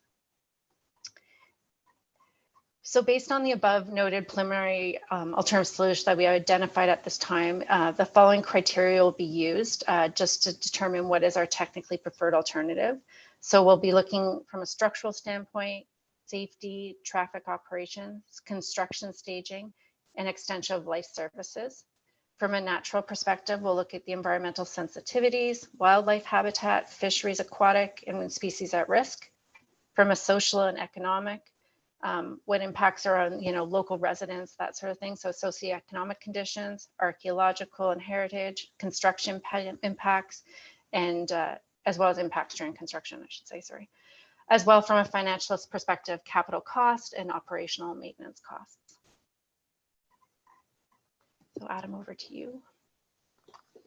Yeah, thanks very much, Lisa. So this is the last slide here, but we want to provide you with an overview of our project timeline. So as Lisa mentioned, we're undertaking background studies and currently developing those alternative solutions, and we will be evaluating them. We'll be presenting our findings to the public through a virtual open house in the late summer of this year. We'll then be reviewing, responding to comments from the open house, including agencies also in Indigenous communities. We'll then look to establish a preliminary preferred alternative. We'll report back to Township Council and Township Heritage Committee on the preliminary preferred alternative in the fall. Pending Council's endorsement of the preferred solution, we will then advertise project file report for a 30-day public review period, and then look to complete the study and issue the notice of study completion in the early winter of 2022. The project is planned for construction in 2023, so we'll spend the rest of 2022 with the detailed design of the project, aiming to start construction in 2023. Thank you very much for your time, and welcome any questions or comments you might have.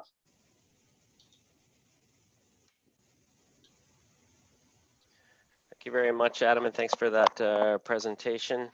I'm going to get the recommendation out, and then I'll turn it over to Council for discussion. A recommendation that the Council of the Township of Center Wellington receives for information report number IS 2021-14 Bridge 16-WG Municipal Class Environmental Assessment Study, Notice of Study Commencement. Can I have a mover for that, please? Councillor McCrae, seconded by Councillor Dunsmore. Questions from Council? Councillor Foster.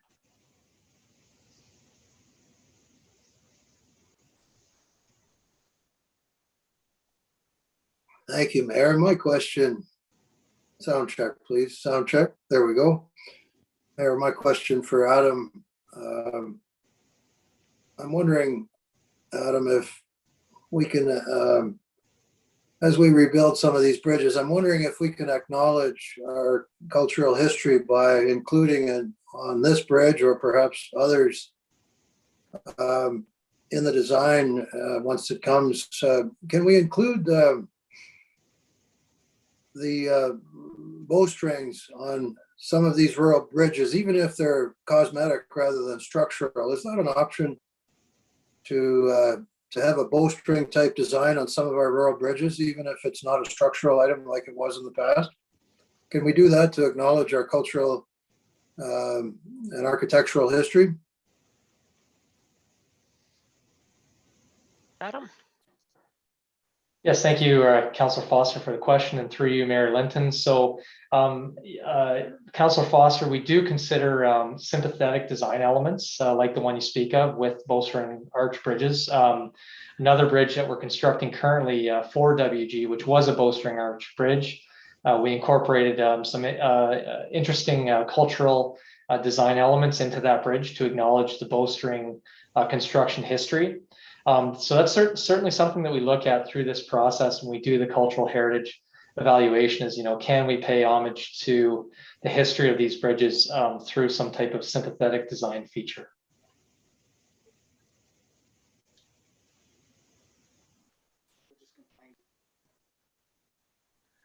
Thanks for that explanation, Adam. Councillor Van Leeuwen? I have no questions for this item on the agenda. Thanks. Councillor McElwain? Also, no questions. Councillor Kittress? No questions on this item. Councillor Dunsmore? No questions. Councillor McCray? No questions. All in favor? And that's carried. Thank you very much.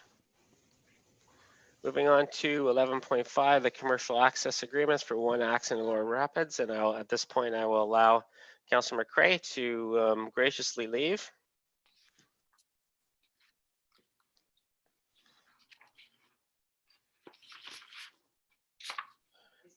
Okay. I have I'll get the recommendation on the floor, and then I'll ask for some questions. That the Council of the Township of Center Wellington authorize the mayor and clerk to sign and execute a commercial access agreement with One Axe Incorporated and Elora Rapids. Mover for that, please. Councillor Dunsmore, seconded by Councillor McElwain. Any questions, comments from council? Councillor Dunsmore? Yeah, I have a few, Matt. I'm okay with the One Axe. We've dealt with them before. And I understand there was a problem with the Elora Rapids last year, and it's in your report actually about some of the complaints that we received. And I'm wondering what assurances we have with them that that's not going to occur again. I know they've got a plan for getting people to and from the access point without having the parking situation, but I'm concerned about the littering, and I had calls about public urination and nudity. So what happens if we get complaints about that again? Are we able to revoke this access? And I forgot to mention, we do have Pat here as well as Matt, so I'm going to turn it to Pat for a second. Either one of them can answer the question. Sorry, Pat, I didn't see you. Go ahead, Pat.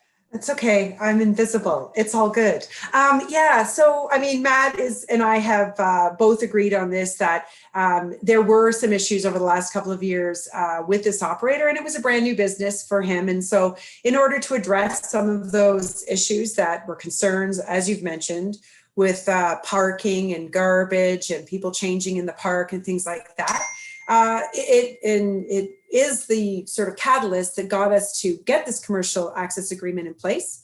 And within that agreement, there is a termination clause. We're only asking for this agreement for 1 year and the opportunity to renew it. And so we can hopefully get this working this year. Our first approach, of course, is to work with the operator to adjust what's going on initially. However, if we end up at an impasse and not satisfied with how they are delivering their operations, we do have a termination clause within that agreement. So this gives us the tool to do that. And we're really pleased with some of the changes this operator has made. And he is working very closely with us. And we're certain that this will be a success this season. But time will tell. And we'll decide at the end of the year whether to renew or not. Thank you for the question. Thanks, Pat. Follow on, Councillor Dunsmore. Yeah, Pat, I'm just wondering, this is the second one, right? We've got another one that's out there that operates similar. How many are we are we gonna set a policy at some point that says we have a maximum number of these companies that we're going to allow to operate on the river? Because I know that the river's used for a lot of fly fishermen. And now 2 boating companies, we get a third or a fourth, I can see a lot of conflict coming. So I just want to know, are we going to develop a policy? What are your thoughts on that? Yeah, go ahead, Pat. Okay, thank you. Through you, Mayor Linton. I'm not sure we'll have a policy statement on it, but we review each commercial access agreement independently and determine what the amount of capacity we have is. And with the controlled access and entry to this tube floating, this is a lazy river on tubes, which is a little bit different than the river bog, which are guided tours along the water. We feel that this will not be in conflict with other activities along the river at this point. If we had another one, then we may have to take a look at how many we have on the go and adjust operating hours so there is confirmed that there would be no conflict. But at this time, we feel this is okay for now.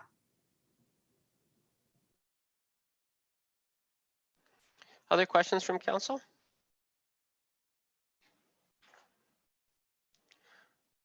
All in favor?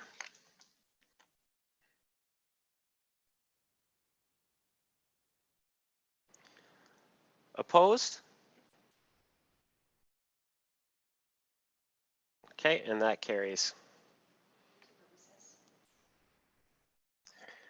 Yes, so 11.6, the draft procedures bylaw, but before we get that, we're going to take a 5-minute recess and we'll come back here at 2:42. Let's give ourselves 7 minutes, 2:42.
Okay, welcome back, everyone. I think Councillor McCray, you're back on. That's good, and we're ready to go. Next item on our agenda, 11.6, our draft procedures bylaw.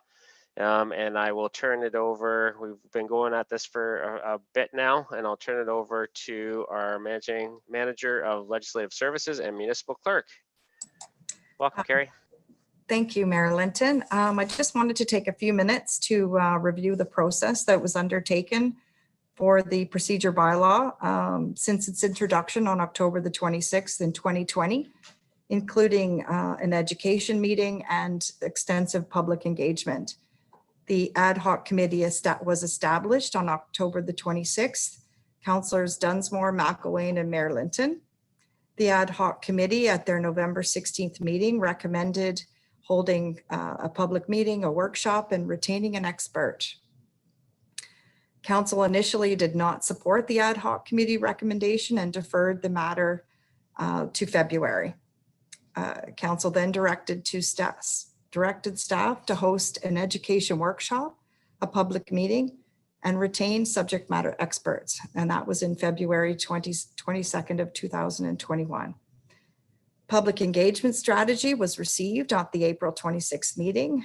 The education workshop was held with the presentation by the consultants, a question and answer period on May the 10th. The ad hoc committee met twice after the May 10th meeting on May the 19th and the 26th to review the bylaw with the help of the consultants.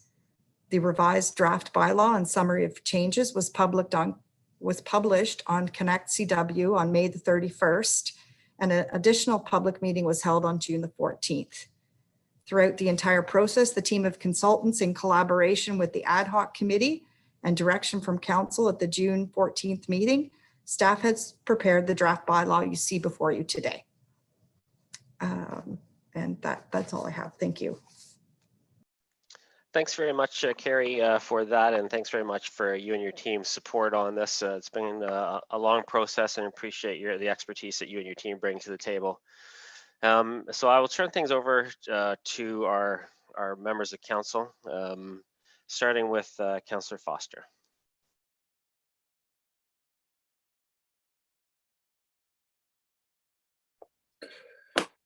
Thank you, Mayor. Thank you to the clerk for your report. Folks, this is the day that democracy dies in Center Wellington. This whole process, in my view, has been flawed from the beginning. We've hired a team of consultants. We've spent thousands of dollars, and I don't see how the new bylaw is better than the old one. In my view, the problems we face as a council, can easily be summarized by good rules of order. And I can't help but observe how debate in our council is often squelched. There's even sometimes favoritism shown to certain members. Discussion is often discouraged. Point of privilege. Countervailing points Mayor of view. Point of privilege. Point of None privilege, of these things will be. None of Councillor these Foster, things will be addressed. Councillor Foster, stop talking. A point of privilege. Councillor McCray, please state your point of privilege. Yes, I resent the councillor's insinuation that there is favoritism shown to certain members of council. I ask that he retract that statement. Your worship, I'm entitled to my opinion, and I'm speaking what I've observed over 3 years. So no, I shall not retract that statement. That's my opinion. That's what I've observed. Others have spoken to me about it. So no, I won't be retracting it. This procedures bylaw will not address the problems we face. What we need is to follow the procedures bylaw we have rather than ignore it. We need to encourage debate, not stifle it. And none of this will occur with this new procedures bylaw. We squandered thousands of dollars on a process that was predetermined from the beginning. And this is not going to address the issues we face. So I'm opposed to this draft bylaw. I won't be supporting it. Thanks, Councillor Foster. Councillor Van Leeuwen. Thanks, Mayor. Councillor Foster is right in one thing, is that we spend a lot of time and a lot of money to try to ensure there was engagement. And I believe that this this time and money and engagement was done all because of the desire for Councillor Foster and some others that we wanted to get the best document possible. So I'm a little surprised that after at this point that we still don't feel like we have a great, or at least we hear from Councillor Foster that we don't have a great document in front of us. We have every tool at our hands in order to make and have a productive meeting, to converse with one another, to get data and information out together, to get our opinions. I don't understand where and what else we can do in this regard. And I wish that I wish to have this move forward and let's get on with business. Thanks. Councillor McElwain? Thanks, Mayor. I guess I expressed my disappointment at our committee of the whole meeting. It's not everything it could be. It's not everything it should be, but I expect it's everything it's going to be for this term of council. I feel badly for some councillors and citizens who submitted comments that were never addressed in the committee meetings, and so I don't know whether that input was ever discussed out of the committee meetings, but it certainly wasn't part of what we had an opportunity to discuss in the meetings. And I don't know why some of those excellent recommendations were not accepted, but it is what it is. So I do have one question though. I'm just curious whether this is a good time, given that we are implementing a new procedure bylaw, if it's a good time for us to be discussing also adding a land acknowledgement clause to our meetings. Yeah, I'll let our clerk talk to that. Through you, Mayor Linton, staff definitely thought about it, and it is my understanding that through the cultural landscape study that a land acknowledgement statement may be included in that report, and if not, the research has been done and the connections have been made that would be an easy addition for us to do. But my understanding is that acknowledgement is included in that report, and we can certainly include that in our meetings with or without an amendment to the bylaw. Thank you. Councillor Kitchus? Thank you, Mayor. I'd like to make a motion to change something. And I was wondering if I could do that right now. You can make a motion, depends on what it is, whether we can go forward with it, but go ahead. I'd like to change 4.13B to Wednesday instead of Thursday, which is when we receive the agenda. That was we never really did. That was one of the issues that was presented by citizens, and we never really visited that. So I was wondering if I could put that motion forward. Yeah, that motion is in order. So if you do, I will come back to that after we've all had a chance to speak, but that is in order, that motion. So I will let you do that motion once we have gone once through council. Councillor Dunsmore? Through you, your worship. I think this was a thorough process. I was very pleased with the consultants. I disagree with Councillor McElwain. They had a list of everything that we all had, the comments that were put in, and they did look at them all, and there were a lot of comments that were submitted, and a lot of those comments didn't apply to a procedural bylaw. But I think we've got a good procedural bylaw moving forward, and I look forward to getting this passed. Councillor McCray? Thank you, Mayor Linton. I agree. I think the process has been quite fair. We did everything we could to try and appease concerns within the community. But it seems regardless of what you do, there's always going to be individuals who are going to rain down on your parade and claim other things. I also would be in favor of seconding Councillor Stephen Kittrus's motion. Okay, thanks, councillors. And, you know, I just wanted to make a couple comments, not too long. This has been going on for quite a while now. Appreciate this has been a lengthy process. We did put this on our strategic plan as something that we would be considering. So it would be good if we could get some closure on that. Considering that a procedures bylaw, the only purpose of that is to really provide us a framework and an order for how we do our committee and council meetings. So it'd be nice to have that in place.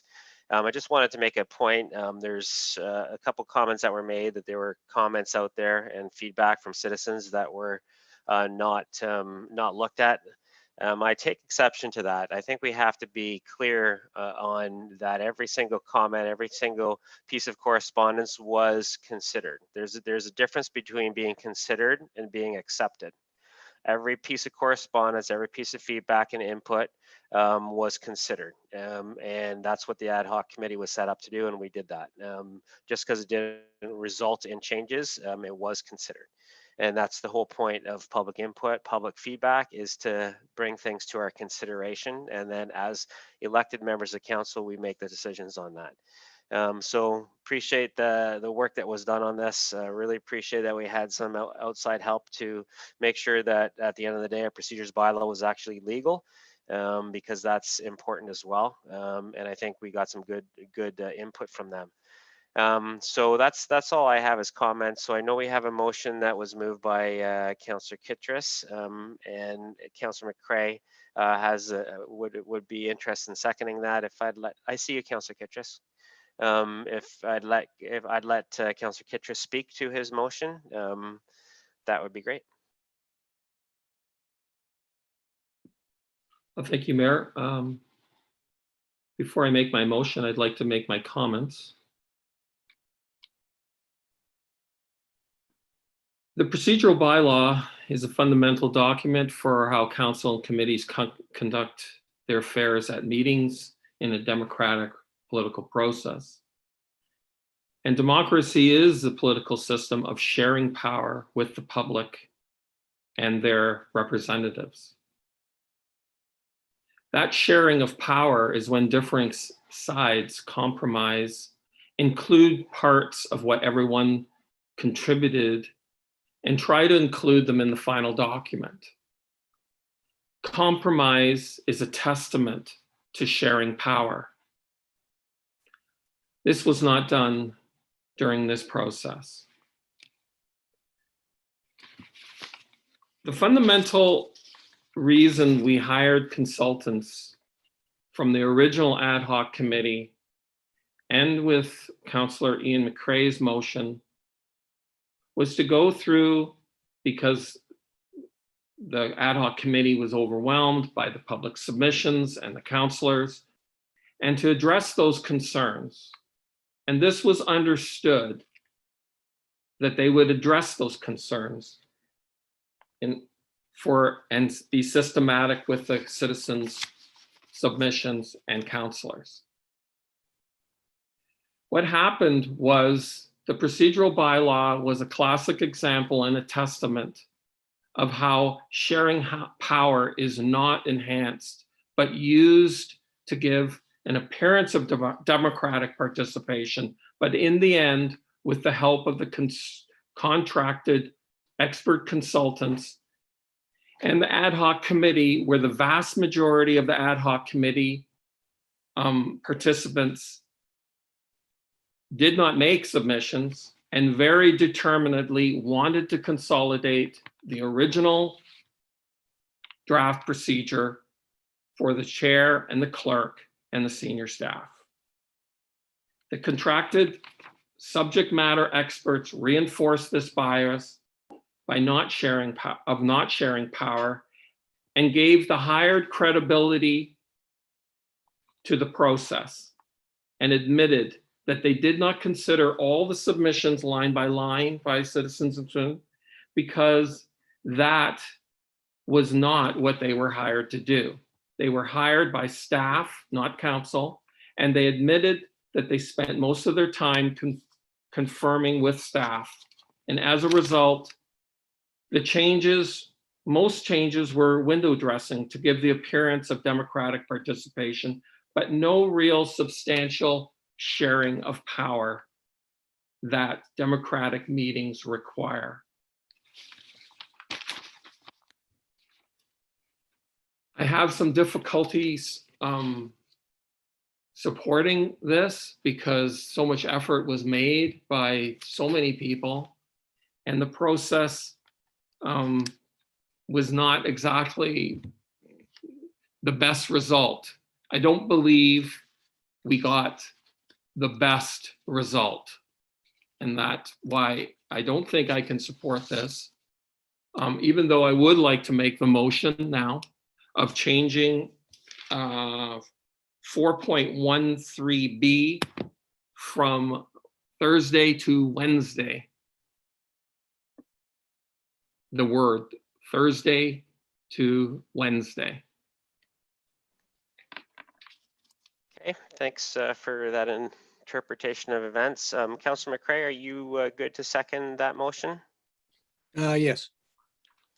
Okay, so I'll read the recommendation with the as amended because the rest of it would stay like that. So I have a recommendation that the Council of the Township of Center Wellington authorize the mayor and clerk to execute the procedural bylaw as amended as presented by the manager of legislative services and municipal clerk at the June 28th, 2021 meeting. All in favor? Opposed?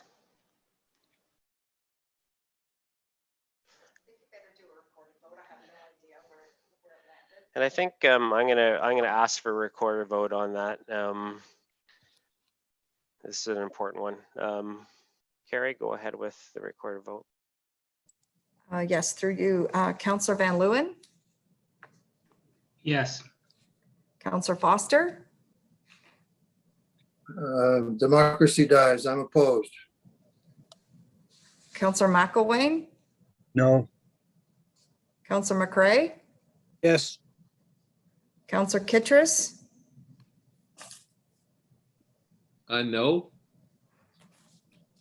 Councillor Dunsmore, Yes. and Mayor Linton. Yes. It carries. Okay, moving on to 11.7, negotiated award, State Park Playground rubber flooring.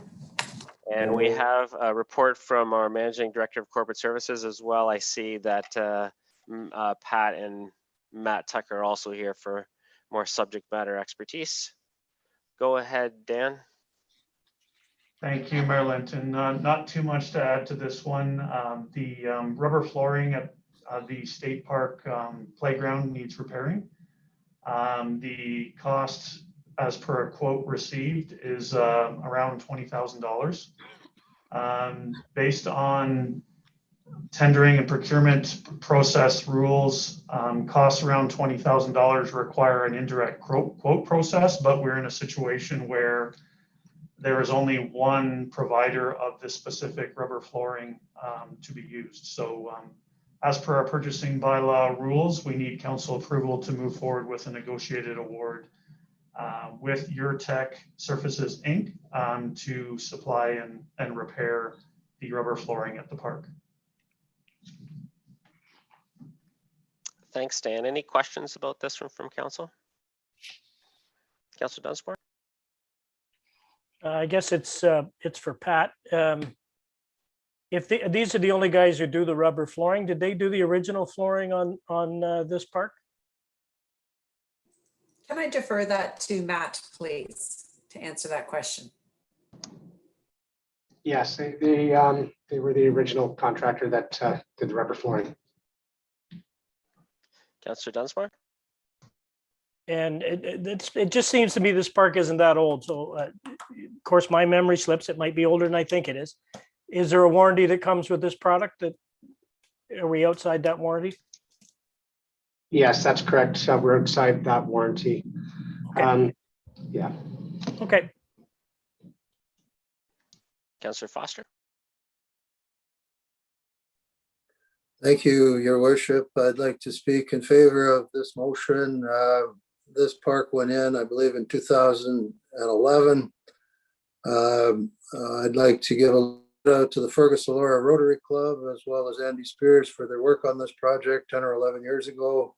The park's extremely busy. We've had about 10 good years of use from this floor. It's in the center of Ward 3, and I can affirm that it's an extremely busy park, both for children and their parents, and both able-bodied children and those with disabilities. So it's a very busy park. It's extremely well used, and I think that's why the floor has worn out, and I'm very much in favor of getting it redone. A very popular park. Money well spent. Thank you, Your Worship. Anything else from council? Okay, I'll read the recommendation of the Council of the Township of Center Wellington authorize the negotiated award for the repair of State Parks playground rubber flooring to Eurotech Surfaces Inc. at a cost of $19,779.54 plus a HST to be funded from the equipment replacement reserve. Mover for that, please. Councillor Foster, seconded by Councillor Dunsmore. All in favor? Okay, and that's carried. Moving on to bylaws. I have 3 bylaws here. Recommendation that bylaws 2021-31 through 2021-33 be read a first, second, and third time and passed and signed by the mayor and the clerk and the corporate seal affixed. Mover for that, please, Councillor Dunsmore, seconded by Councillor McCray. All in favor? Opposed? I didn't get a vote from either Councillor Kittredge or Councillor Foster. Can you indicate how you voted on that? Your Worship, would you mind reading the 3 bylaws? I was just looking through my notes to read them as expecting you to read them. Yeah, I read the recommendation. Bylaw, the first one is a bylaw to govern the procedures of council and committee meetings. 2021-32, a bylaw to authorize the mayor and clerk to execute a commercial operators access agreement between the corporation of the Township of Center Wellington, the Grand River Conservation Authority, and One Acts Incorporated. And 2021-33, a bylaw to authorize the mayor and clerk to execute a commercial operator access agreement between the corporation of the Township of Center Wellington and Andrew Adams, Elora Rapids. Mayor Lynn? Councillor McCray? Am I allowed to vote on approval of these bylaws, given the second one relates to commercial operator access agreement? Can we separate that out? Yeah, we can separate that out. Yeah. So let's just, I'll separate that. Councillor McElwain? Could we also separate out -31, please? Yeah, we could separate. We'll just separate all 3 out. Okay. Recommendation that bylaw 2321-31 be read a first, second, and third time and passed and signed by the mayor and clerk and the corporate seal affixed. Mover for that, please. Councillor Dunsmore, second by Councillor Van Leeuwen. All in favor? Opposed? And that's carried. Recommended that the bylaw 2021-32 be read a first, second, and third time and passed and signed by the mayor and clerk and the corporate seal affixed. Mover for that, please. Councillor Dunsmore, second by Councillor McElwain. All in favor? Opposed? That's carried. That bylaw 2021-33 be read a first, second, third time and passed and signed by the mayor and clerk and the corporate seal affixed. Move for that one, please. Councillor Dunsmore, second by Councillor Van Leeuwen. All in favor? Opposed? And that is carried. Section 13, community delegation. We had a community delegation, but Paul unfortunately had to leave the meeting, so he will be coming at another time to do that delegation. Proposed motion, we have a notice of motion from Councillor Kittredge. And I will, at this point, I will turn it over to Councillor Kittredge to introduce his motion. Councillor Kittredge.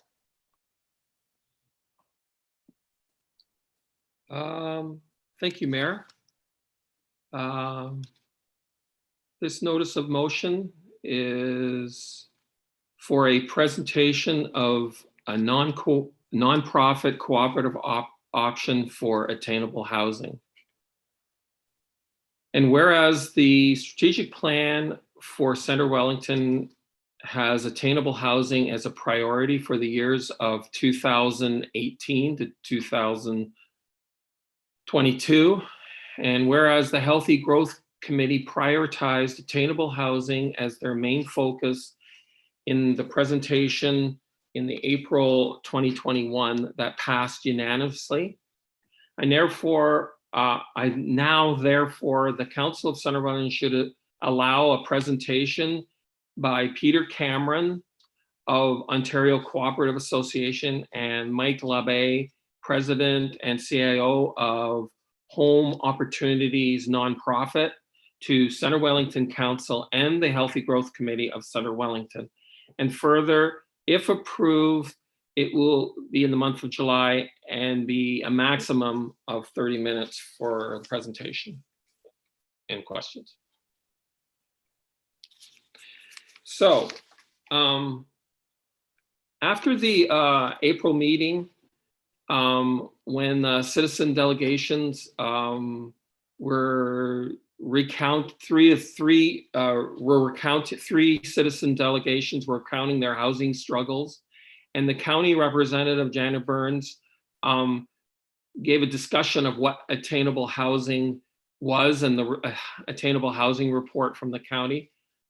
I felt strongly that I could bring something of my own experience to help facilitate attainable housing information for council and the Healthy Growth Committee. I was not always comfortable or to say prosperous by middle-class standards. I came from poor. I was poor in my youth going to higher education. I paid my own way for most of my higher education. And when I was at U of T, I was initiated to cooperative housing at the student housing cooperative, rental rate downtown Toronto, close to the university campus. And as I lived there, I progressed through several manager roles, kitchen unit manager, maintenance, division managers, etc. And overall, it was a very positive experience. And I found, I learned a lot about democracy and cooperative principles and the opportunities it made available for poor members of society. And after my student cooperative experience, I got married. I was a waiter, and my wife was a frontline social worker. And we had 2 kids. I went back to school, and I worked summers and was a waiter. I went back to school for the business that I'm in now, which is crafts and design in glass. And basically I was broke with 2 children, living in my parents' basement, going to school with a broken VW Beetle.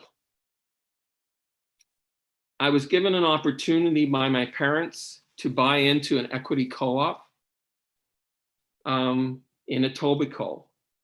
And at that time, condos were about 60 to 70,000. And this equity co-op was around $17,000. And so it changed everything for me. It allowed me to build equity and capital in the house. Toronto experienced a housing boom, and that equity co-op in the 3 years that I stayed while I was going to school increased from 17,000 to 99,000. And that allowed me to go to Fergus, buy into Fergus, and to invest in my business $15,000, which I also got a government grant to match. And basically that started my life. And if it wasn't for being able to get into equity co-op, I really wouldn't be able to move where I have been. And to date, I mean, I have many, my business, I have many businesses, but my main business is I export. I've made over $800 million. I've had a lot of employment for people. And I believe that it all really started with this opportunity that this equity co-op allowed me. And that's why I'm making this presentation. Basically, I'd like to go through the slides. The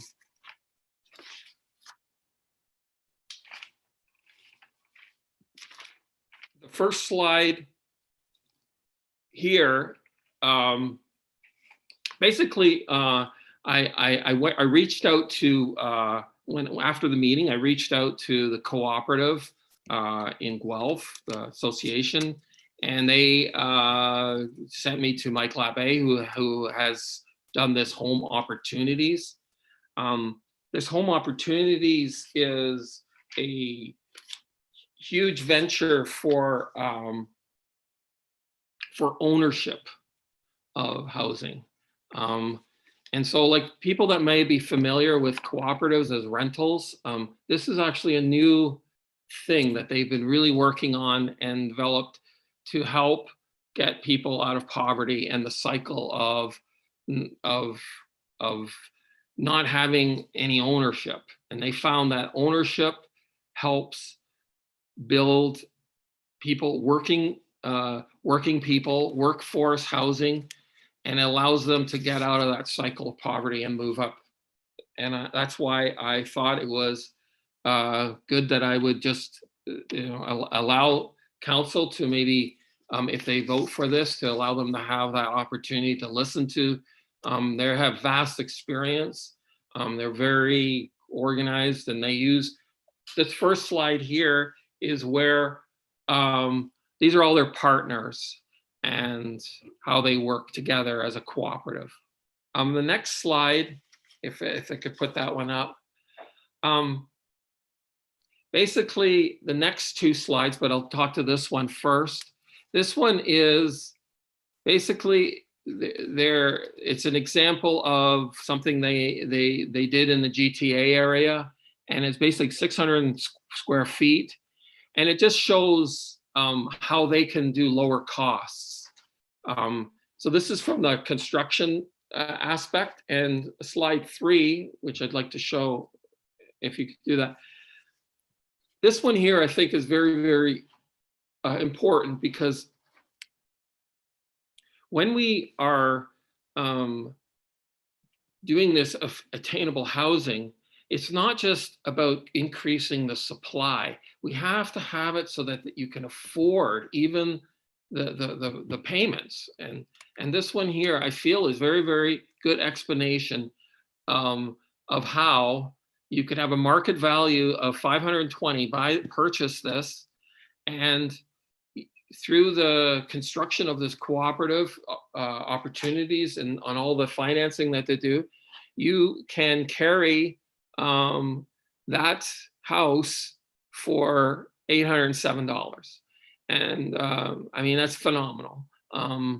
That's the monthly, the payments, it's 1.5%.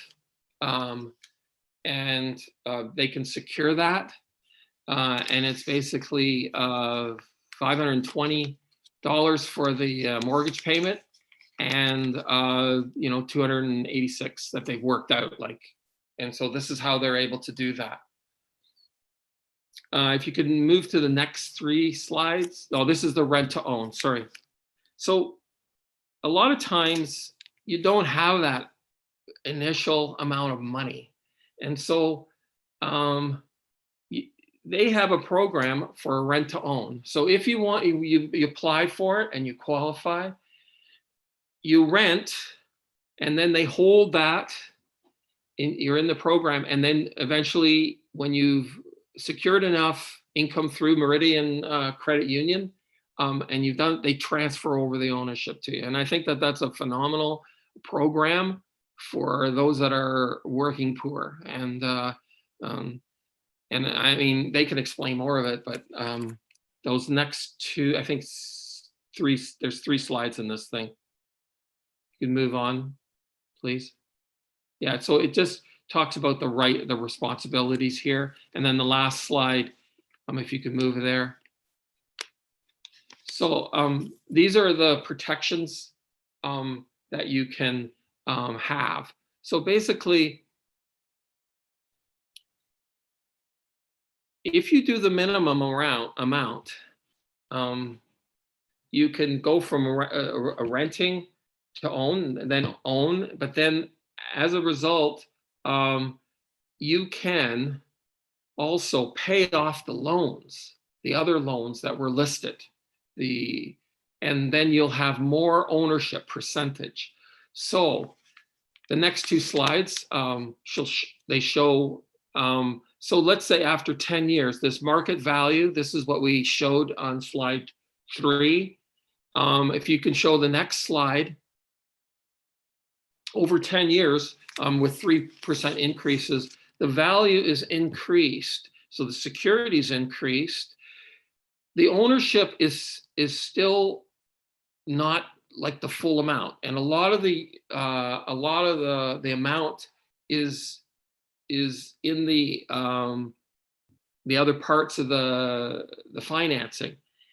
But if you let's say your circumstances, let's say you were to have a single a mom or a parent, single parent with a child, and then you started out and you got a unit, you're working, and then what happens is that maybe your situation changes after you're there. You find out you have a partner or you get married, and then you're able to make more payments, and then you can pay down more of this loan and then own more after a certain period of time.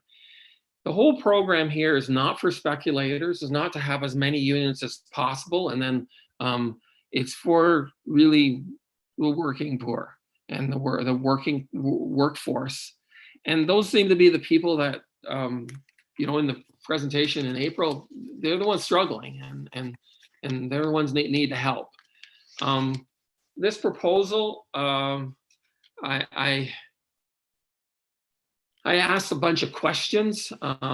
If you could move to those slides. Next one. Now, couldn't really read these maybe very well, but hopefully you could. I didn't add the orange. That was done by Mike. So perhaps maybe I'll try to, hopefully you've read them. But basically I asked a bunch of questions. These might not be the questions you would like to ask. You might have different ones, but I thought they were ones that I was interested in. I wanted to know what the mission of the Home Opportunities, and basically Home Opportunities and the Community Wealth Cooperative overarching missions is to improve society and protect the planet. Who are all the stakeholders in this venture, and how does the municipality participate? In page 12 and 13, they actually go through all the partners. And so basically, beyond the 2 mentioned of the Cooperative Housing Corporation and the eventual owners, there's a list on page 12 and 13 of all the other parts of each level of government. That was prepared for Sudbury. That was one of the projects that they did. They did one in Stratford also. In Center Wellington, we have a low income housing problem, and there's very few rental housing units that are affordable. But you don't make rental housing. Why is that? I thought this was a very interesting answer. Rental housing is 25% more expensive to build and operate when ownership than ownership, so that they've taken the most cost-effective route to serve lower income residents in Wellington, and so that can be better for them. And the value of ownership to all families is well documented in literature. Mostly this seems to be like a departure for affordable housing, but all innovation tends to be. And I agree with this. This was one of the biggest things. This is what really changed my life. So I just wanted to say that. Does the municipality subsidize, or the province or the county? And they said that there's no grants and subsidies required at any level of government, just loans and appropriate interest rate. And I thought that was very good to consider. Now I can go through a lot of them here, but you can read them, and I don't know. I think that I tried to ask as many questions as I could. And if you have any questions, maybe I can answer them. But I just think this is a very good proposal to add to the mix when we're considering, what our future plans is going to be, and for attainable housing. It's not that that's the be all and end all for solutions. But I think that if we could listen to them, we could maybe incorporate it in the mix of what we're, trying to do here in Center Wellington. And that's it. And yeah, I'd like to vote on this if you have after the questions. Okay, thanks very much, Councillor Kittredge, for that presentation and the thoughts there. I have a couple questions, but I'll turn it over. But one of the things that I'm challenged with this one is that in a two-tier situation, this to me is where the county plays.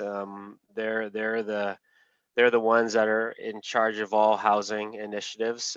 We're talking about affordable housing. We're talking about supportive housing here, not really attainable housing the way it's typically defined. So personally, I feel like this is a presentation that should be made to the county. We did look at things like co-ops when we went through our first study, and I think that fits well with what the working group is doing from a county perspective. The committee has initiated some actions, and they've built themselves into two subcommittees, and one to look at policy, one to look at financial incentives, but they're clearly focused on attainable housing, not supportive or co-op housing at this point, because we made a distinction between where the township plays and what our level of authority is, and where the county plays with their provincial designation as the housing authority for Wellington County and the city of Guelph. I just wanted to make that point before we turned it around for comments of council. Councillor Foster.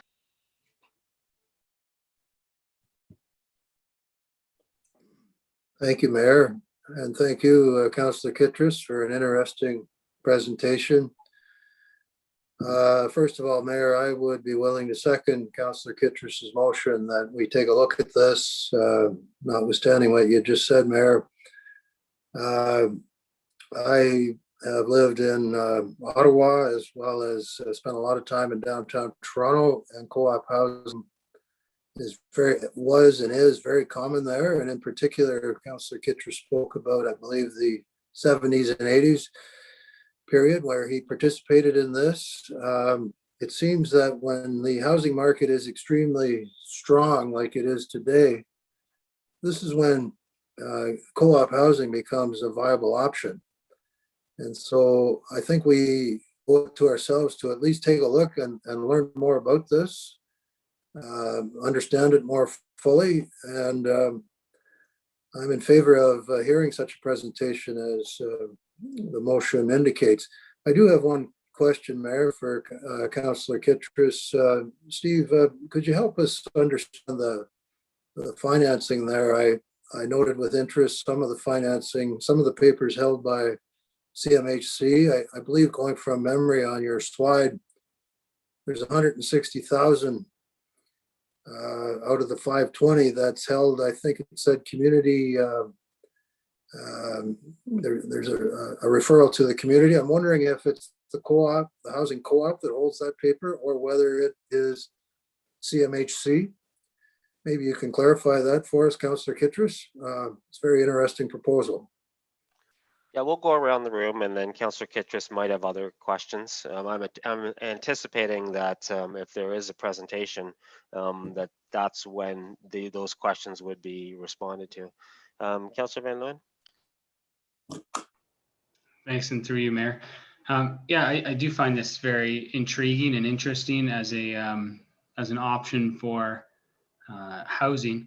I'm curious as to what the mayor was saying in regards to the county playing in this space more so than the township. If we did decide that the township had this presentation made, would it be better to invite the county so that we would have one meeting and to see, and then after that decide who, if depending on if the municipality needs to be a partner in something the county does, is there value in that? I'll leave that as a question. Councillor McElwain? Thanks, Mayor. Yes, this is a very interesting presentation, and whether I tending to agree with Councillor Van Leeuwen, whether it is better suited to the county or to the township. I think that the township and the Township Growth Committee certainly should hear the presentation, and then if it needs to be taken forward to the county or whether they are going to participate at the same meeting, that decision could be made at that time. But I definitely think our growth committee needs to hear it. So I would certainly be supportive of that idea. Councillor Dunsmore? Yeah, I think housing co-ops are the way of the future. I can't imagine how young people who live and work in this community are affording some of the prices of houses, and this would be a viable option for them. And I'm okay with Peter Cameron at Ontario Co-op, because that seems to be the Ontario Cooperative Association. It's an association of all co-ops, and a presentation from him would be valuable, I think, for the county. And I would encourage the county to invite all the healthy growth committees from all the partner townships to see that. Stephen, is there a reason you picked homeopportunities.ca? There's 550 co-ops in the province of Ontario, and you put this one to the forefront. So I'm wondering if there's a reason for that. I'll turn it to Councillor Kittredge in a second. Thank you, Mayor Linton. I guess one question is why the need to have this in July as opposed to some other month. The other thing is the challenge we're facing currently is finding available land within the community.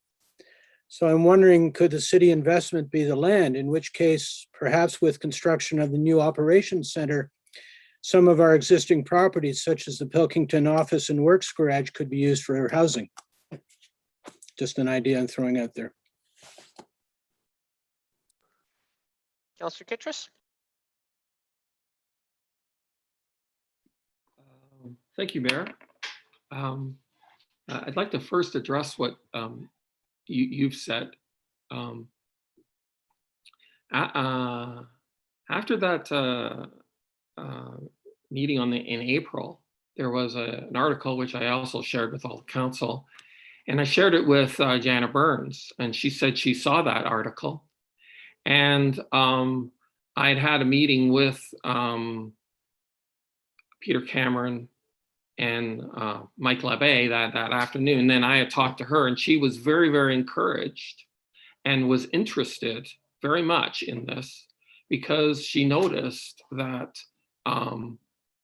even though you can increase the supply, it still might be unaffordable. I'd also like to sort of say, I think, Mayor, you're talking about subsidized housing. This is not subsidized housing. This is a different, cooperatives have evolved They have evolved from rentals to more of this ownership, because this solves the fundamental problem of poverty. They have said that rural municipalities don't like the rental cooperative, and they found that this ownership was much more effective and much more accepted with rural that believe more in ownership, and that's what this is about. So I think maybe if you heard their presentation, we don't have to do anything with their presentation, you would understand more where they're coming from. In terms of why home opportunities, initially, I think that was Neil's question. Neil, initially I did reach out to Peter. I've known Peter, I've had correspondence with him. And I said, oh, you know, there's this situation, we have this attainable housing, and, you know, what can we do about this? And he's the one that said, oh, this is Mike Lave, and he CC'd him, and then we got connected. So he was the one that recommended. It's a program that has been very, very successful in what they're trying to do, which is this workforce housing.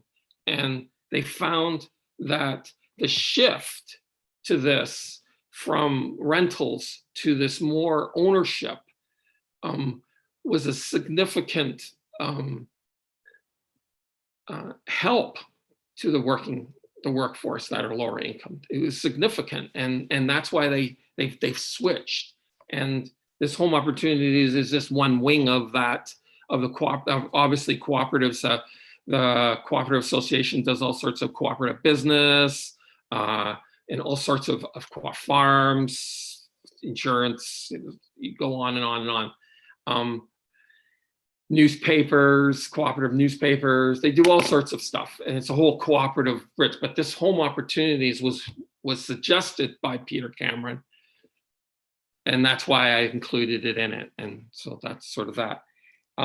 In terms of why July? I personally, I think this is an emergency. I think this is a big thing that we should get as much information on as soon as possible. And the more information we get, the county, talked to Janet, she's very interested in listening to this, and she came to our attainable housing meeting. She's said this sounds really positive, and she's given me really good feedback on that. And I think that it's the subsidized housing is more what we call affordable housing, and that is, the county is responsible for that. And this is different. This is about making it attainable, and we can have a strategy.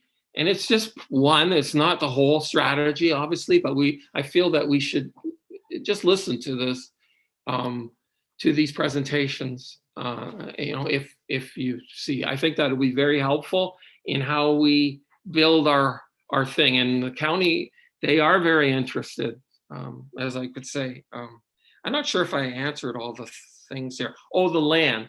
Yes, sorry. Ian McCrae said about the land. Okay. The land, that is one of the major contributions that the municipality can do. It's not subsidizing them though. But private interests can also, church groups can get land. They you know, there's one in Waterloo, I think, where they tore down a church and then they build a housing thing with it, multiple units. Yeah. So I think what the land portion, how it works, is that if the municipality believes in it, part of it, I mean, it's a long ways off in terms of their strategy, but if they believe that this is a good idea for citizens of Center Wellington and for affordable, attainable housing and rents and stuff like that, the municipality could buy, but this opportunities working with the municipality, it takes about a year. They have all the architects and the planners, and they work with planning with cities, and that's part of that whole teamwork that they're working on. They pay back the full price of the land.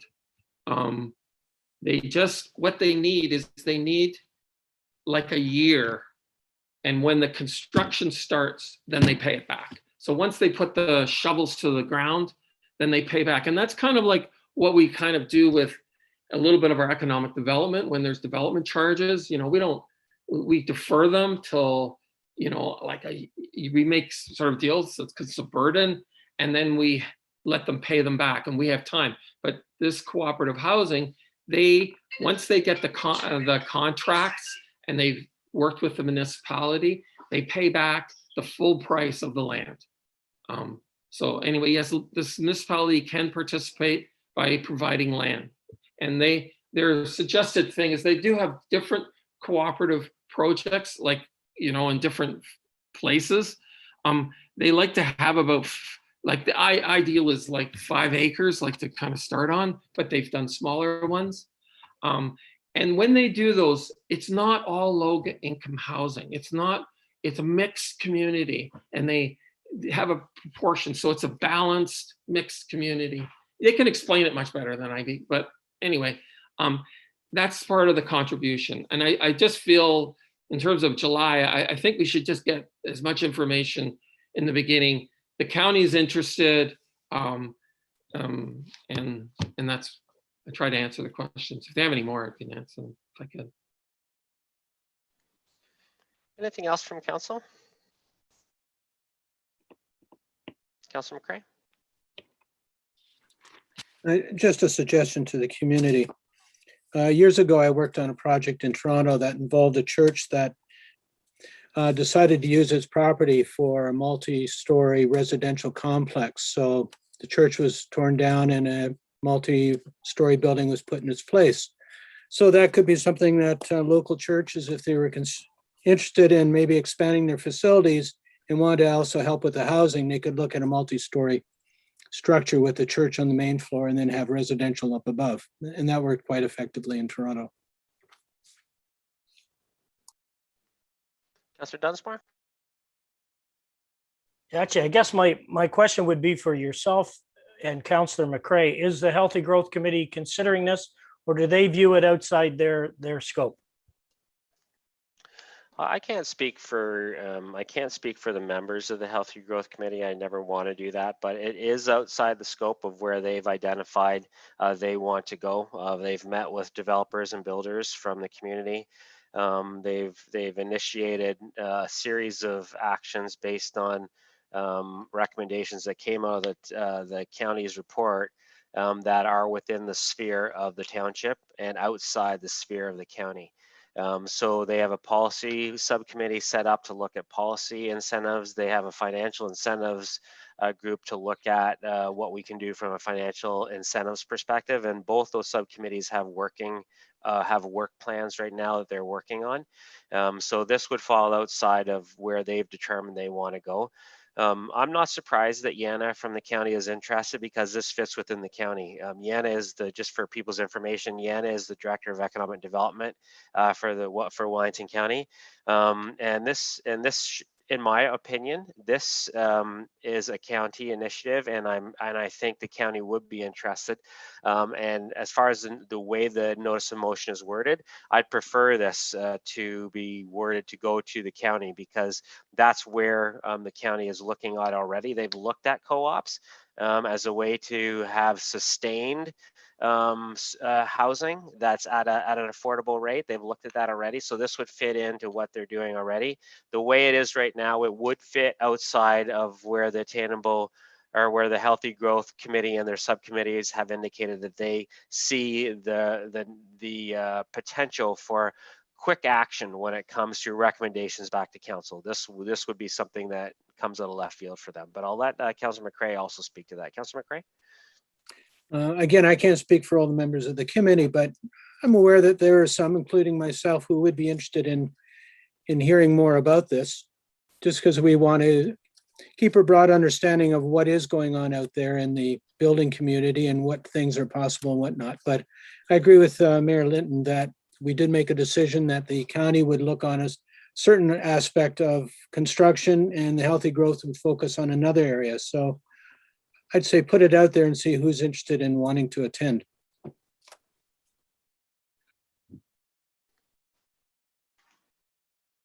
Anybody else from council? Councillor Kittrus?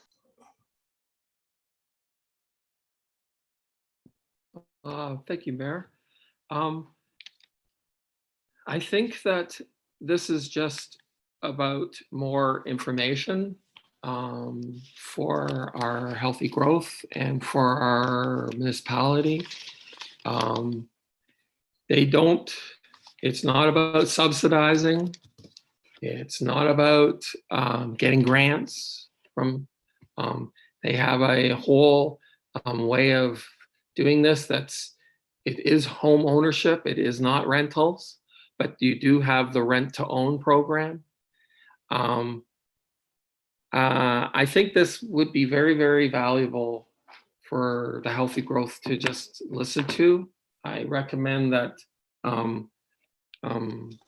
that they also, when they listen to it, maybe they could forward it to the county if they so desire to have input too. But I think for us, as we go forward, there is a serious interest in this in our municipality, because just the rentals are, like, even new rentals they're just really high, like, and I think that this might have something to offer us. I'd also like a recorded vote for this, please. Councillor Dunsmore? Yes, Councillor Kittrus, would you consider amending the motion to send it to the county to invite all the municipal partners to hear one presentation about housing cooperatives, and with a view of putting them in all the Wellington County municipalities for an opportunity to get this a bigger audience? Because I'm concerned about jurisdiction here. That's all. Councillor Kittrus?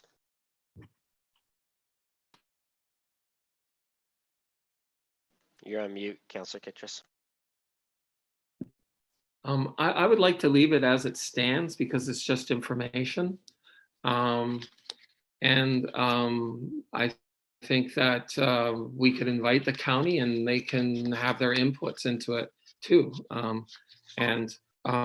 county I read their document for attainable housing, but they're looking for more inputs. And so I think we could be ahead of the curve. I think that we could show that we are visionary. We are ahead, and we can help them. And I think that the cooperative thing, this was suggested by the cooperatives. Neil, like they said this home opportunity was their Cadillac of proposals and to help the workforce find housing. So I'd like to keep it the way it is. We can move on, and another motion could be made at the meeting to keep it going. I don't really have jurisdictions over those other ones, so I think I'd like to keep it with our own council, because this is the only decision I'd like to just. I feel very strongly that it's something that we could. I think a lot of people would be happy that we are looking at some way for them to do that here, rather than defer it longer and wider. And so it's just listening to a proposal. Councillor Foster? Thank you, Mayor. I'd just like to comment on this idea of whether we have jurisdiction over attainable housing.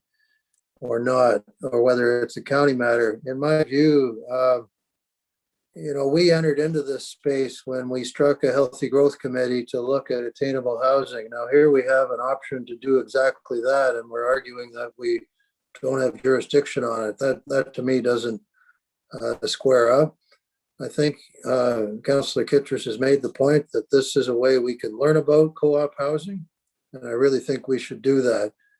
And so Mayor, I think we should call this question and vote on this as presented. Councillor Dunsmore? Yeah, there's two portions to this motion. The other one is the July question. And so my question is for the two members. We're on the Healthy Growth Committee. Has your July agenda and your committee is at evening meeting in July?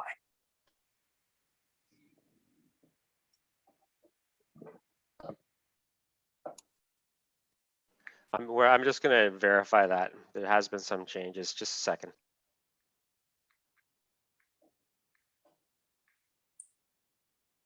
Devlin, do you know offhand if Healthy Growth is meeting in July? Healthy Growth has been canceled for July. Would Councillor Kittredge be willing to remove that portion of his motion? Councillor Kittredge? I would be willing to have that for September if you think that's better. That's fine with me. I just thought if they're not meeting and it's easier for them in September, then that's fine with me. Neil, I'm totally okay with that. And you seconded that. Are you okay with that amendment, Councillor Foster?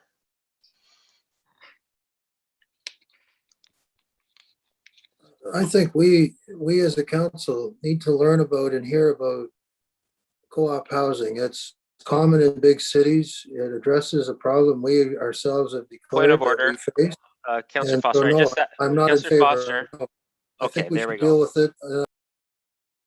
Okay, so we don't have a seconder then if we change that amendment. So if you're okay with the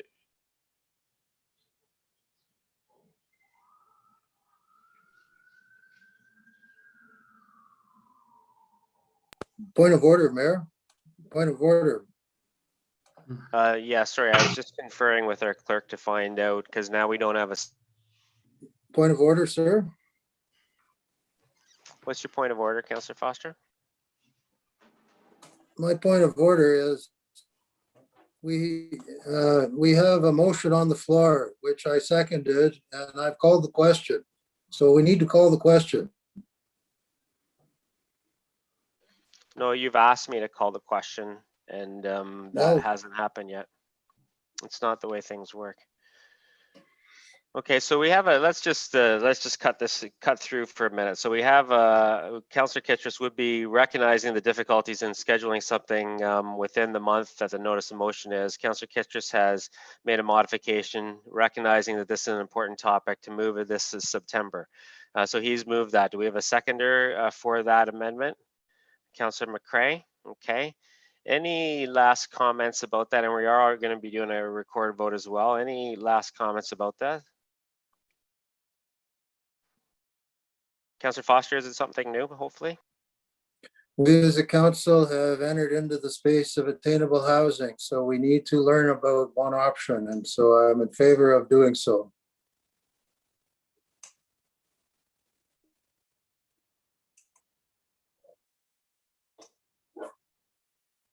And my last comment on this is I like moving ahead with getting some information on co-op housing. I think it should go to the county, and I would be in favor if it was going to the county. Our healthy growth subcommittees have been established, and they're working really hard to try to get some action on some very specific things. This fits at the county more than township, so I wouldn't support it if that change wasn't made. If this passes, though, be sure that we will invite the county to any township meeting, but it should go to the county, in my opinion. Any other comments before we vote on this? Okay, we have a mover, Councillor Kister, seconded by Councillor McCray. The only change that has been made, it's been moved to a meeting in September rather than been a meeting in July. Everything else remains the same. I'll call to question. All in favor? Opposed? And then go ahead with the recorded vote. Councillor Van Leeuwen, Yes. Councillor Foster, Yes, in favor. Councillor McElwain, Yes. Councillor McCray, Yes. Councillor Kittredge, Yes. Councillor Dunsmore, Yes. and Mayor Linton. No. It's carried. Okay, thanks, Council. Moving on to the confirmatory bylaw. Sorry. I have a recommendation that the bylaw 2021-34 to confirm the proceedings of council at its meeting held June 28th, 20.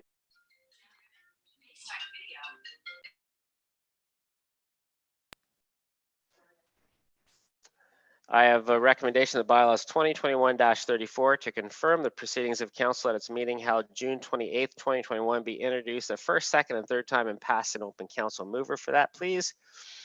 Councillor Dunsmore, seconded by Councillor McElwain. All in favor?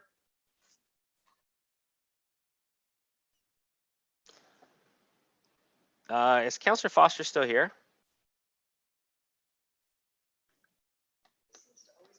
Okay, so let's just make note of the minutes that Councillor Foster left the meeting at 3:54. Motion to adjourn. Councillor Kittredge, seconded by Councillor McElwain. All in favor? And that is carried. Have a great rest of the day.